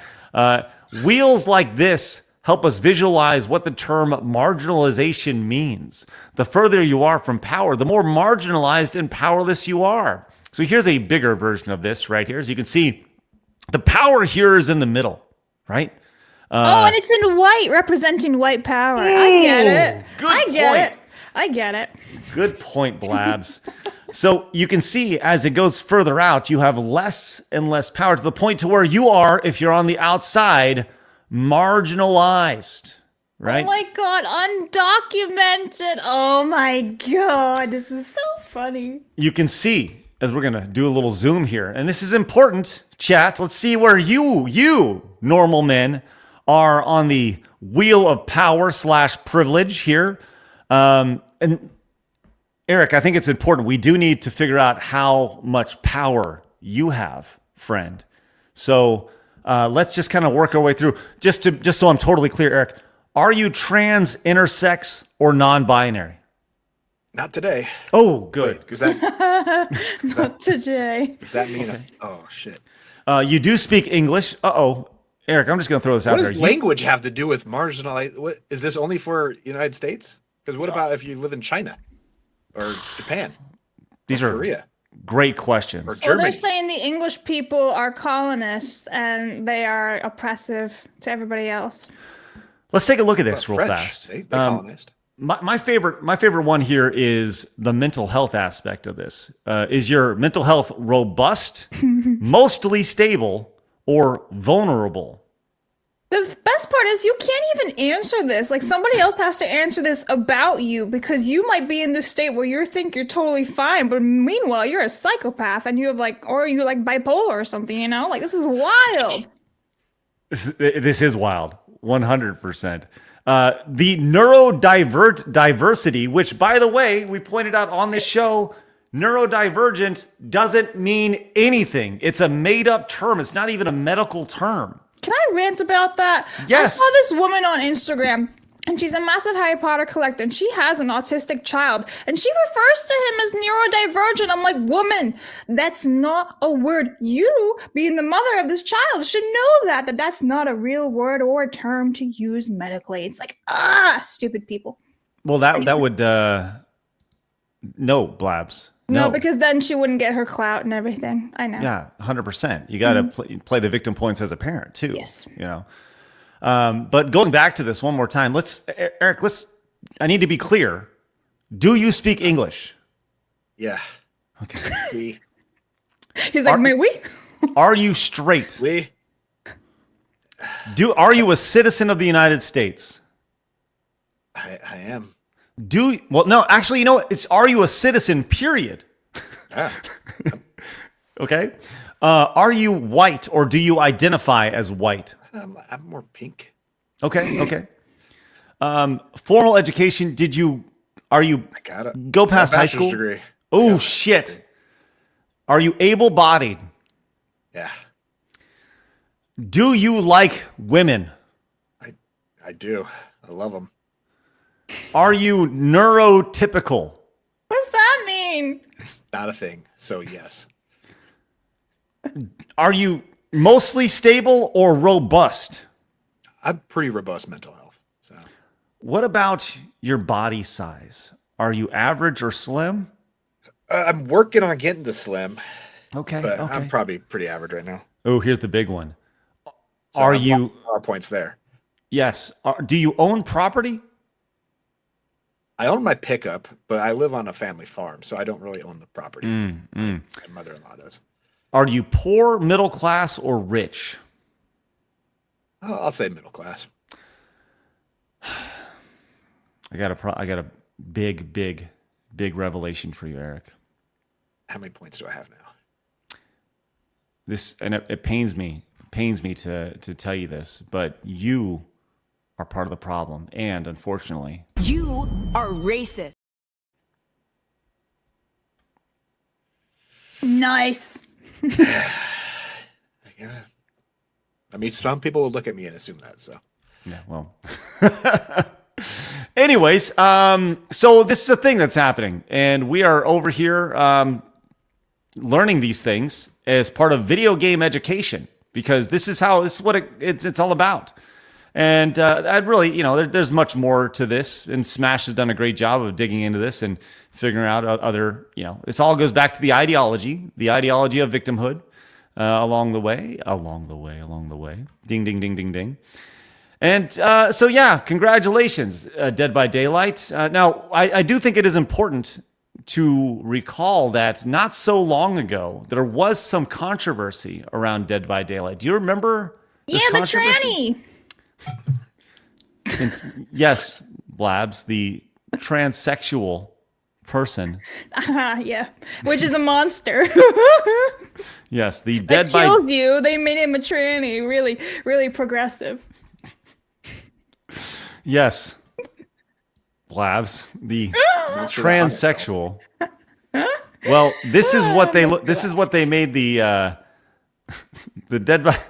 Then this is why you have training like this, because even with all this training, you still get stuff like this, where the Dead by Daylight developer is accused of transphobia by trans voice actor who says she was tricked. And by the way, this voice actor who was trans is actually dead now. I don't know if you know this. They died. Yeah. From so what? some autoimmune disease along the way. Ugh. Yeah. So I'm glad glad was not the right word there. It's so Weird. hey, there she is. Hey, I was she waiting. made it. Well, Eric, as you were saying, I was saying it's not the word glad. I want to say it's just the silver lining is it wasn't the way the monster was created. Is how they died. yeah, rough stuff. Rough stuff. You know. All right.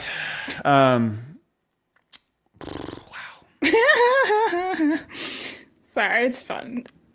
It's great stuff. There's a spinning wheel of privilege. I hope they get privilege cards after they win something, like an award or whatever on there. We definitely. You win like a course in racism. Here's your card. Here is your card. That's right. I think maybe that's what we do. You know what? I love it. Okay, next, like, I think I may be going to MegaCon coming up in January or February out in Orlando. We were there last year hanging out with Geeks and Gamers. And so next gaming event that I go to, I'm going to print out this wheel. And I'm going to approach people about the wheel with the wheel of oppression. And we're gonna figure out exactly where people are on. I have a couple ideas, right? Number one, we could do the wheel of oppression or wheel of power, or whatever they call it. Number two, I want to bring out some pictures of like the old Lara Croft versus new Lara Croft, and just do like a man on the street style and see what people prefer. Remakes of characters and stuff. So we'll do more of that stuff as we get into 2025 for sure. So, anyways, Dead by Daylight, congratulations. Keep going and keep pushing it and keep turning people into weird zombies, which is weird. All right. Blabs, I see on this sheet, it says Riot Games terms of service is insane. Is this something we should talk about today, or is this more of a tomorrow topic? Okay, we can do it tomorrow. Okay, we'll talk about it tomorrow. Let's devote the next little bit of the show talking about what Eric is going through and his discoveries when it comes to YouTube. Now, I think it's important that before we talk about this, you said that talking about this previously, Blabs, when we just kind of skimmed the surface on this, our show actually got hit or flagged or something? Yeah, so the reason why Eric hit me up in the first place was because when you were away on vacation, Flawed, myself, Lumi, and Kay watched a video, and after the live stream ended, like 30 minutes or whatever, we got blocked. And it was because YouTube flagged us for something that we didn't actually play, which was like Louis Armstrong. So then Eric hit me up and was like, well, what's the real reason, blah, blah, blah. And I was like, oh, I didn't really pay attention. I just quickly fixed it right away. But, he was like, how about in the email? I was like, oh, I don't get those emails. Craig does. So that's where it comes to you now. Okay. What we got flagged because of Louis Armstrong music? Yeah. That wasn't even on the video, right? No, it was literally a woman drinking beer. And at first they said it was blocked. Like when you go to the live stream, it was like blocked by like US Open or whatever, like tennis. And then when you go in the back end and I was looking at it, it said Louis Armstrong. Yeah. Do you have that email of that notification, Craig? The one that we got blocked? No, we just had it trimmed. Wouldn't it notify you? Saying Yeah, yes. send you an email from the initial block. So Yes. I will. I'll do a little digging here in just a second. And by the way, we do see every super chat, every direct donation, every rumble, right? We're going to read every single one of those, guys. Thank you very much for all your support. We'll get to those. Okay, so let's start here, Eric. What is your hypothesis? my hypothesis, and this is a big allegation, I believe there are people that work for YouTube that know how the copyright system works, and content creators' fear of the copyright strike system, knowing that they will not fight copyright claims and strikes in fear of losing their channel. And so they manipulate that fear, and they have fraudulent claims sent out to content creators' channels on specific videos, and they siphon money from monetization out through their claims. Because when you get a claim, it says demonetization is now going to whoever the claimant is. And unless you fight it, that person's getting all the ad revenue for that video. So when you say siphon, you said these are people siphon as in, so my siphon is the phrase I'm using because they're doing it for multiple content creators, pennies on the dollar, right? Based on just one claim here, one claim there, to possibly thousands of content creators. This is a lot like Office Space. Yeah. Yeah. Okay. Okay. So someone is taking Office Space at YouTube and filtering pennies and pennies and pennies every day into their own bank account. That's the thought process here. Mm-hmm. Okay. So do you want to start with the presentation? Is that what we're starting with? The presentation is kind of more of like why I started digging into this myself. And starting about a year ago, we started seeing, I think they did something to the automatic copyright detection system because things started getting a lot more strict. But over the last year, we're getting more and more copyright claims. And in July is when it really hit the fan for us. And this was the first video that made me look at it and be like, what the hell is this? Because go back to that first one. Yep, sorry. Look at the email. On the top left, you'll see the email. It says Master Commander, blah, blah, blah. And if you look at the content owner, it says Fox Universal Pictures. Yes. And they're claiming. So this is for our reaction to Master and Commander. We do movie reactions and TV reactions. So we're constantly showing clips of movies and then showing our commentary. So the movie clips are context, and then we give our commentary. So the initial claim came through, and it said Fox Universal Pictures. That's who produced and distributed that film. I initially filed the claim, and you can see this is on the right side, the dark side of this picture. This is what it looks like when we get a claim. Craig's probably seen this video. It shows you who's the copyright owner, what they're claiming, the time segment there. When I initially filed the dispute on this video, Fox and Universal Pictures were the only things shown. And you can see that in the email there. And on the studio, it was showed the same thing. After I disputed it, they came back with that email saying their copyright claim is still valid. Notice that there is now a new studio, Kanhaya Studios, that wasn't on the initial claim. And I know for a fact it was not on the studio side of things as well. It just said Fox and Universal Pictures. So just to be clear, as far as this is the first email right here. Mm-hmm. This is what it looks like when you first get an email. This is what it looks like on the back end of YouTube, right? So for those who don't know, who don't make videos for a living on YouTube, right? It tells you everything you need to know. You're ineligible for content monetization, as well as all the countries. So this is like all the countries, right? And that's where they'd be getting monetization from ads, from views from those countries. Okay, so you send out the email, and apparently Fox and Universal are the ones who are supposed to respond to this, or their legal team, or whoever. And then Kanhaya Studios is like, wait, no, they decided it's fine. This is the first. The important aspect of this is these people are able to hide the fact that they are the actual claimants. Right. So initially, if somebody gets a claim, some people might not do the dispute because they see a claim, they either cut it, they don't want to fight it because of the risk of a strike. Right. So they're like, oh, Fox Universal Pictures, those are legit companies. You're like, I don't want to fight these guys. Mm-hmm. So I disputed it. All of a sudden, this Kanhaya Studios pops up. All right. If you want to bring up the Kanhaya Studios website, sure. it's in the links. Mm-hmm. This is their website. So you join the channel. It's an MCN, which means multi-channel network. Yeah, if you scroll down, or CMS, which is CMS content management system, right? Or a multi-channel network. And the idea is that they're going to deliver. This was very big 10 years ago, 10, 12 years ago, around the early 2010s, where YouTube would deliver ads, but the idea is there were these groups of multi-channel networks. The company that acquired my company, Screw Attack, back in the day was a company called Fullscreen. Fullscreen was a multi-channel network.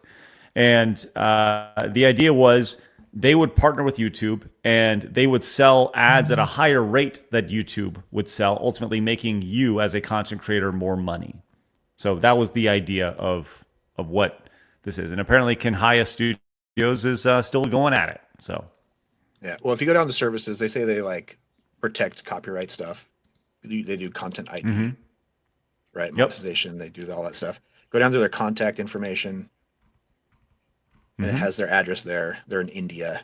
I Google Map that stuff. There's nothing at those addresses but like a burger joint kind of thing, right? Wow. The address is nowhere. Okay. Go back up to the top and click on join the CMS thing. Yep. Okay. Oops. Oh boy. Oh no. Wow. This That's is just interesting. All it is just the website. This isn't actually a multi-channel network. It's just a website. So when people see that Kanhaya Studios, they look it up. Oh, there's a website. Hopefully nobody clicks anymore. There's also a bunch of typos on this if you were to actually look at it close. They might have fixed those, but last time I looked, there was typos. So that's just this studio. And so when I saw Kanhaya Studios, like, have I ever gotten a claim from these guys before? You can go back to the slideshow. Mm-hmm. So these guys are able to flag that they're on a claim, right? They just show Fox and whatever the other Universal Pictures, and then when I disputed it, they popped up. I was like, okay, so they're able to flag that they're involved in a claim. So when you get that claim, you think it's just the studios. And so I looked up other. Go to slide 2 now. I looked up other Kanhaya Studios in my emails to see if there's anything else, and I noticed that they were on this Bad Santa claim that we had for Christmas. And I kind of gave up on this because the video got limited anyways. And so the claim was still sitting there. And Kanhaya is in there with Nan Films LLC. Now, this is the real deep dive. Nan Films is the LLC that I really dove into because they are an LLC in the United States. So, here's their website right here. Yeah. And if you notice, it's basically the same thing. If you scroll down, they offer the same stuff as Kenhaya. All right. Well, I'm trying. Okay, there we go. Now. Yeah. Their slide. Yeah, They this go is through their slides. website. Their website doesn't have anything on it. Yeah, they go through slides and it says what they do, but there's no place to click the link. Like, okay, how do I get this like content ID? Their Google partner. They do copyright compliance stuff, and their contact. That website or that address is a virtual office building, or a company at that website offers virtual offices. Say, make your company look more legit with our virtual offices. If you were to Google search just that address, there's 100 businesses with that suite number. So they're basically a post office for thousands of fake business offices. Wow. So that's amazing. And you have a Nan Films claim. You sent me the claim on it. I do. Yes. Yeah. And so does people who have done Power Rangers, boxing commentary. They will claim everybody since 2018. I found people on Twitter posting about Nan Films claiming stuff on their videos. There's a second link I sent you is the Wyoming Secretary of State LLC registration for Nan Films LLC, and it shows they've been filed since 2017. I've gone through all the documents on that, showing that they've changed offices. It's a company that's currently officed in their virtual office in New Jersey, but it was registered through a Secretary of State in Wyoming. So I'm not sure how a business in New Jersey is registered in Wyoming. And it actually started in Delaware. A lot of companies start in Delaware because that's where Delaware has the easiest place to incorporate an LLC, and a lot of foreign people can make LLCs in the United States through Delaware, and then they move it out there. Yeah, here's the registered agent is ISL. So that's the Wyoming new company registered agent. It was originally made by. I went through all these documents and I wrote down all the names. There's like 5 names, but it boils down to there's two Polish guys. Thomas Nowak is the name I'm trying to get more information on because he's the current registered, like the organizer of Nan Films, and I can't find any hard evidence on the Thomas Nowak because Thomas Nowak in Poland is like John Smith. So on a LinkedIn, if I were to look it up, it's hard to find anything. There's deeper into the woods if you want to go, but okay. So you're saying the YouTube side of this. Yeah, please. Let's get to the YouTube side of this. So we're on slide 2. Should we go to slide 3 or continue on the slideshow? Or go to the slide. Go to the slideshow. So this is what I started. Bad Santa is I noticed that Kenhaya and Nan Films were in it. Go to the next slide.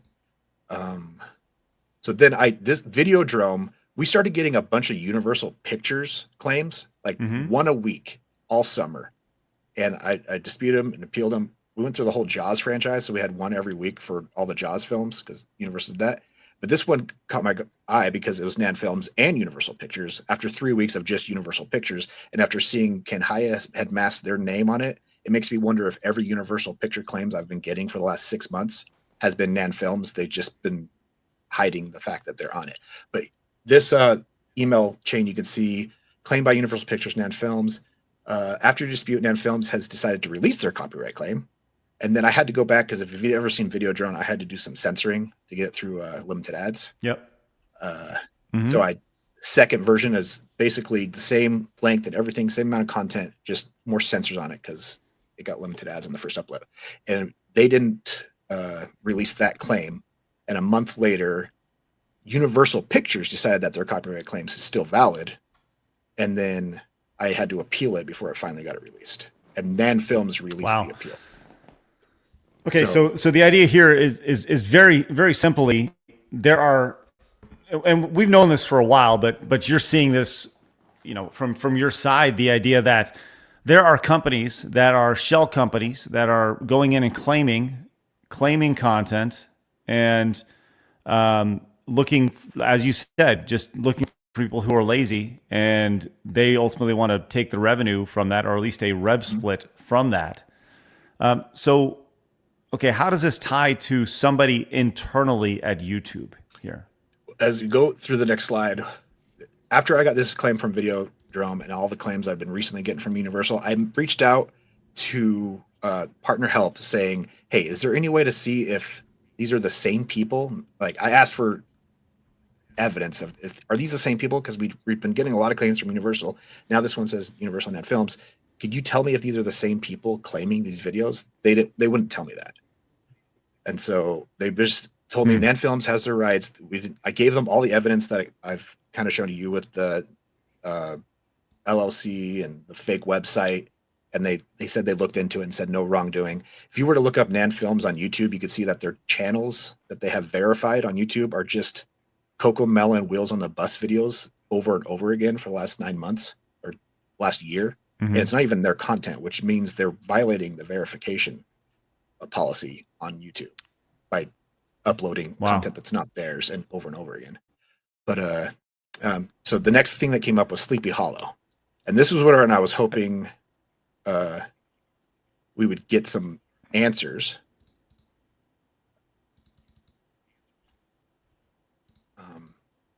So we did a Sleepy Hollow. Universal's claimed it. So Paramount Pictures claimed it. And it was claimed by Paramount. And then they said they were going to take it down. So we got a copyright strike on Sleepy Hollow.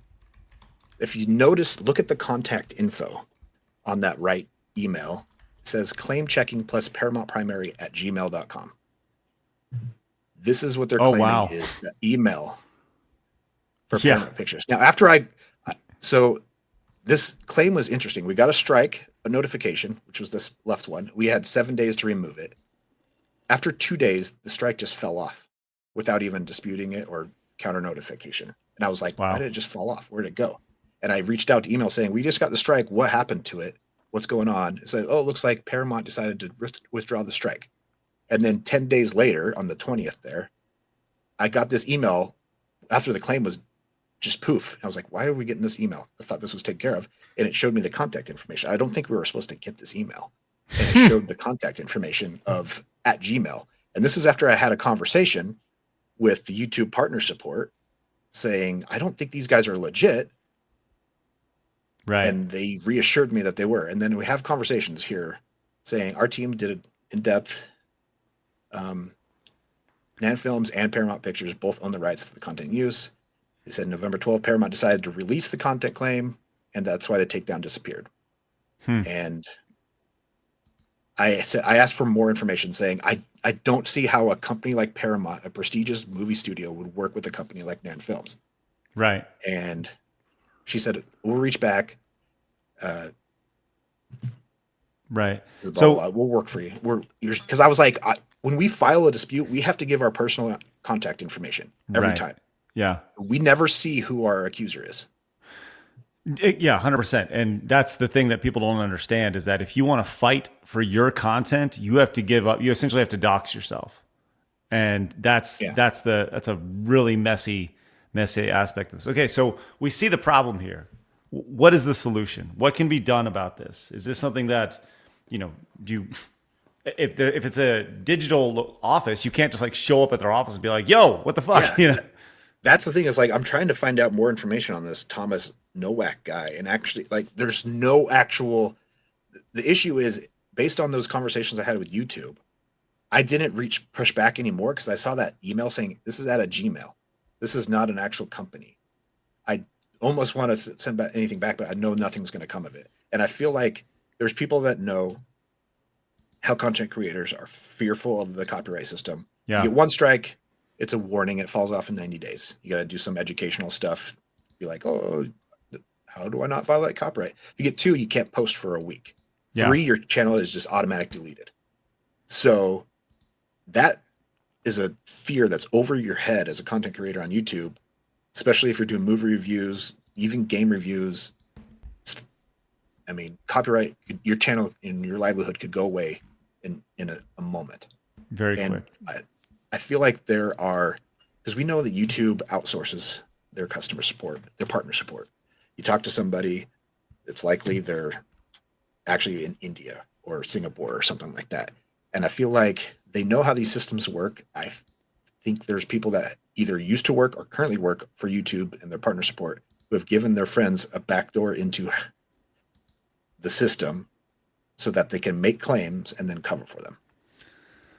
Is a ballsy idea. And yeah, straight out of what, Superman 2 as well as Office Space, right? Yeah.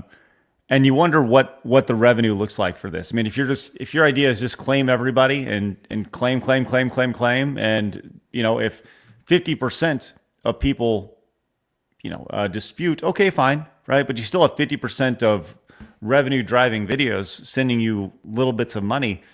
I mean, that is straight up fraud.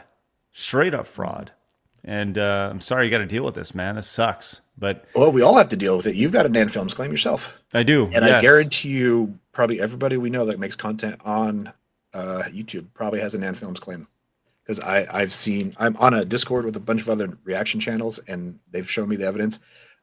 From a website I found is the revenue for Nan Films based on neverbounce.com is over $5 million a year. Wow. So I don't know where they got that number, but it's an interesting thing. It's a $5 million a year scam. Wow. Speaking of the copyright claim on our channel for the Louis Armstrong stuff from the 22nd. So I have the email pulled up here, and it says the copyright content has been detected. As a result, your video has been blocked and can no longer be played on YouTube. This is not a copyright strike and does not affect your channel. Now, what you can do is you can go in and you can delete the footage and it'll be fine. It says the content used here is Louis Armstrong, MD10, September 3rd, 2021, U.S. Open. It says the content owners was the U.S. Tennis Association.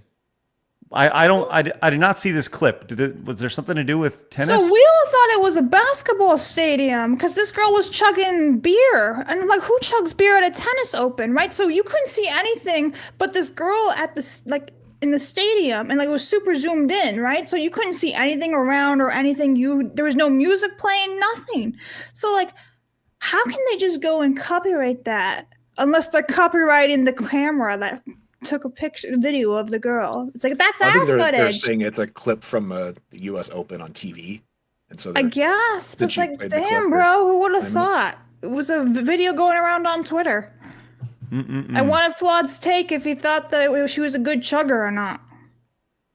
She wasn't, apparently.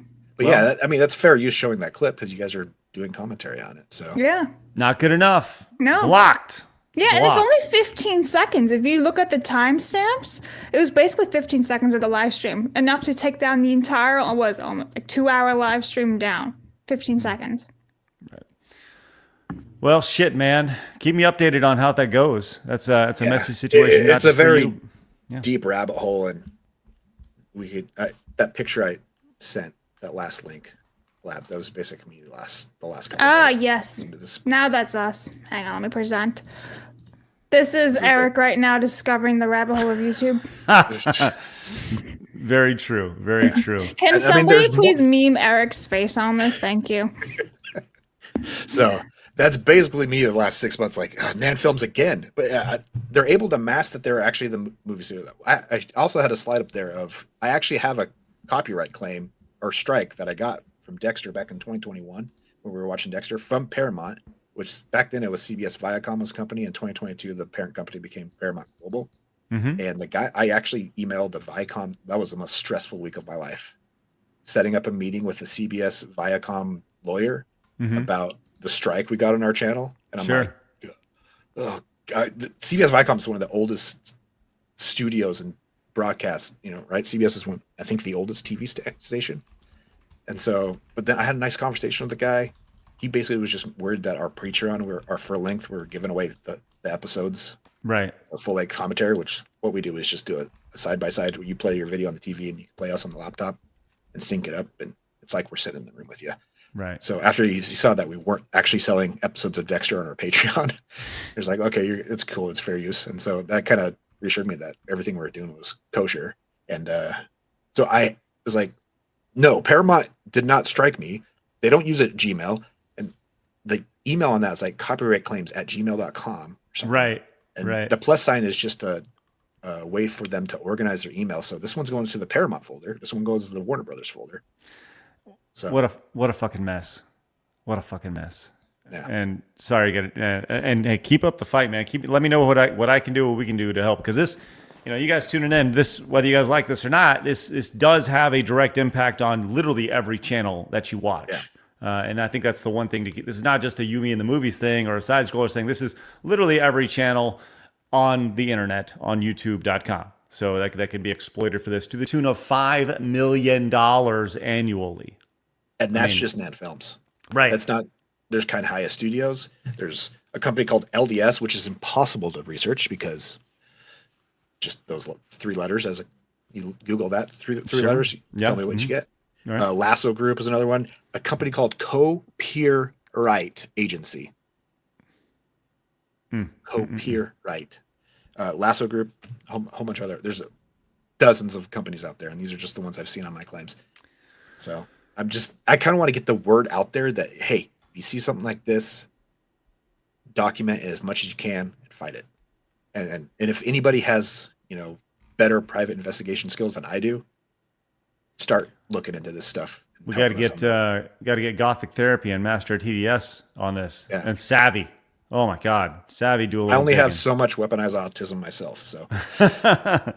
That's great. Send Savvy on a search. Yeah, maybe that'll be Savvy's next big research project for us. Which, by the way, Savvy's doing research for side scrollers, which is phenomenal. That's something that she's contracted to do. So whenever she has some great stuff, she'll be sharing it with us. But she's going down all the rabbit holes. So, all right, let's get to some support here today. You guys have been extremely generous, and we genuinely appreciate it. So let's fire away and see what we got today, Blabs. Okie dokie. So, let me scroll to the top of tubes. All right, Dwight Power says, we got a Destiny Fuentes sex. Oh, we got that one. That earlier. It didn't clear. Sad StreamYards. Benjamin says, oh my God, nothing's clearing. Okay, I'll scroll from the bottom. All right, Master Gawa says, I Show Speed has a company that strikes vids for him. Yes, I've heard about that. And that's something most I think we companies should do also have a look third-party into. program or company that. Shit. Kratos says, time to change my name too. Kay says, speaking of Lara Croft, you guys should take a look at that on Google. Breathedge Tomb Raider. Thank you. Charizard.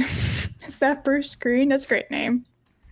Benjamin says, where does Pepe the Frog fit on the Wheel of Power? Well, he is extremely a supremacist. He's the he is the center of the symbol. The symbol of the ring. Yes. Mm-hmm. The Grateful Gamer says, Wheel of Privilege, turn. Tell us which woke lesson we should never learn. That's a good one. Ranger George says, Jesus, Blabs, you can't call them trannies. They're she-males or he-she's. Listen, they don't respect the fact that I'm a woman. Why should I respect them? It's all Doug and Game says, they left the opinion of Thanksgiving dinner wedge off that Wheel of Privilege. Love it. Fine with it. And Craig.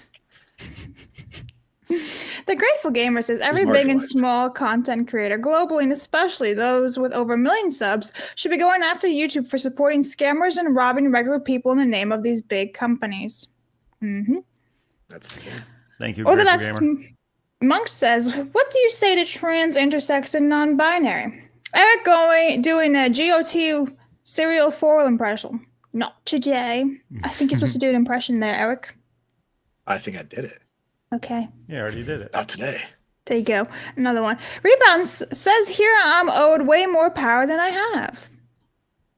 Newark says, white supremacist with guilty consciousness. Yeah. Montana says, they want people to be thinking in their worldview, mostly so you can demoralize, but partly so they can control you. Even if you are high on the power scale, either way, they have you under them. Good point. Epsilon Alma says, Jaffe hates women so much that his own daughter turned into a boy just to get some of her father's love. Sad. Womp womp. Mr. Champion says, Blabs is dead to me. Tangled is trash. Moana forever. You don't watch Schwarzenegger. Your opinion is void. Bro, you just said Moana forever. Tangled is trash. Oh. Listen, thanks Moana for the super chat. forever! Yeah, Moana. Dan says Soul 2020 is my favorite modern Disney movie. I heard it was good. Really? I've never seen that one either. It's fine. It's forgettable, which I forgot about. You know, it's fine. 'Cause that one's really about jazz, right? Soul. That's a jazz one, right? Yeah. Abdulia says, I work at retail. I work at Walmart. Go gaga. Okay, I work retail at Walmart. The past few Black Fridays has been pretty tame. You wouldn't know it if it was Black Friday, if not for the signs. Norm says, hear me out. A Black Friday short film like the opening of Saving Private Ryan. Jesus Christ, no. Ryo says, savages, barely even human. Is that Pocahontas? That was Pocahontas, wasn't it? Yeah. Oh my God. Commodore fan says, it's stupid. A 55-inch 4K TV is under $300 daily. PvP, Black Friday is back. America's healing. I'm not even American. I know Craig is wrong about Thanksgiving dinner. Also, that 1997 Heart Foundation is the best faction. Thank you. You're a third-rate chef with a fourth-rate bird. Thank you, Tanoma. Tamama? Thank you. I can't say your name. The Real Dark E says, RC Cola ham is best ham. RC Cola. And Rembrandt says, Boston markets serve dried chicken and meatloaf, not turkey. I would want it all year long. That's plain madness. Bye, Craig. And LJ says, anyone know I can get physical copies of the video games for the PC, or should I just go back to interrogating the local GameStop employees? I mean, physical copies of what PC games, though? Like, because eBay's a thing. Yeah. Physical copies for PC games these days. Yeah. Pretty much non-existent. Yeah, like eBay for all the old ones, but I don't. Sadly, limited run games is probably the only one that's doing. Yeah. PC games. And I think I'm caught up. I don't see anything on Rumble or Locals today. Oh, and we go another one. Taker says, so it's pretty much confirmed that Mufasa and Scar are not brothers. What the hell is going on with this terrible retcon of the Lion King? Yeah, it's so stupid. Orphan Mufasa becomes like the king. Like, bullshit. that totally is retcons what happens in. Yeah, it's Mufasa's telling Simba the history of his fathers and stuff. Like, what? No, Yep. I was an orphan. I became king. Ta-da. Mr. Capo came in, says, with the 5, says, I was having a great time playing Immortal Phoenix Rising, but my immersion was broken when Zeus calls Aphrodite's child non-binary. What? This is what I get for giving Ubisoft the benefit of the doubt, not to mention the Uplay pop-up windows, game uninstalled. What? Zeus calls Aphrodite's child non-binary? What are we doing? What are we doing? Oh my God. Delta says, I wonder how Minecraft will do at the box office. I had no interest, but then my youngest sister asked if I'd take her to see it. The first film I see in theaters in 2025. I think it's going to do fantastic. Yeah, I think it will. And it's going to compete with Snow White, so even better. Yeah, I'll be rooting for Minecraft that day for sure. Yeah. And Jack Black. Master Gawa says, I was broke for a little bit because I bullied Savvy into watching Big Trouble in Little China. Was worth it for her experience of the greatest event of 1986. Let's go, Master Gawa. Appreciate that. Thanks so much for your support. You can bully us anytime. Can I just say they completely ruined Greek mythology in modern day entertainment? They're all being race swapped to black people. That's one thing, especially in Percy Jackson series. They can't get it right in games now either with non-binaries. Like, what the hell is going on here? How? Anyway, it's fine. Not really. Thanks, Blabs. Yeah. Appreciate that. All right, Eric, tell everybody where they can find you, my friend. At You Be the Movies on YouTube, at You Be the TV as well for our TV reactions. We do videos, 3 movie reactions a week, and 2. We're watching The Penguin right now. It's amazing. I guess that starts this week. Love it. All right, man, you got some good stuff. Good stuff going on over there. Make sure you guys go subscribe and check out the channel if you guys like watching TV and movie shows with some great people, some normal men. You can head over there and find them, which is great. You can find Blabs over on her YouTube channel. We got we got a video going up. My Dear David Jaffe video will be going up on the YouTube channel. Of course, you can head over to my X account and retweet that or repost or whatever the hell you want to call it. But we'll be back at it again tomorrow when we got our boy, the monochromatic wonder himself, Razorfish, joining us tomorrow on Tuesday. Now, we do have a big show this week, actually, on Friday. Blabs, tell everybody what we got going on Friday. Okie dokie. So Friday, for all you Halo fanboys out there, you're not going to want to miss this because we both have Marty O'Donnell, who is the composer of the Halo video games, and John Graham, aka RB and the Chief. They will be both joining Friday, noon Eastern. Don't miss it because it's going to be lots of Halo fanboying going on. Like, John's been prepping for days, guys. Literally days. So it's going to be very great. And then next Wednesday, we have a Disney insider joining us who has all sorts of dirt. So with Mally. Mally's going to be talking stuff with him, all things Disney too. Ex-Disney Imagineer. Mm-hmm. Got a lot of good stuff going on, guys. Appreciate your support. Thank you so much for every level of support, whether it was a like on the video or a super chat or direct donation or not a Rumble rant today. Womp womp. That's okay. We appreciate y'all's support, however it is. Make sure you guys head over to sidescrollerspodcast.com. Become a member over there. Open up a new tab right now. We'd really appreciate it. If you guys want to support us over there, that is the best place to do it. Become an annual supporter over there and go watch that Golden Era doc. You have until the end of the year to watch it as part of our incentives over there. With that said, guys, have a great rest of your day. We'll be back at it tomorrow at 11 a.m. We was them Greeks and shit. That's right. Hey, you got it, Eric. You'd be too sweet. Let's go. That's right. Hey, put those fingers in the air. Let's go. Too sweet. Hey, we'll see you guys later. Remember, people are going to try to keep you down. Don't let them. You guys got to go. Go get it. See you guys later. Bye.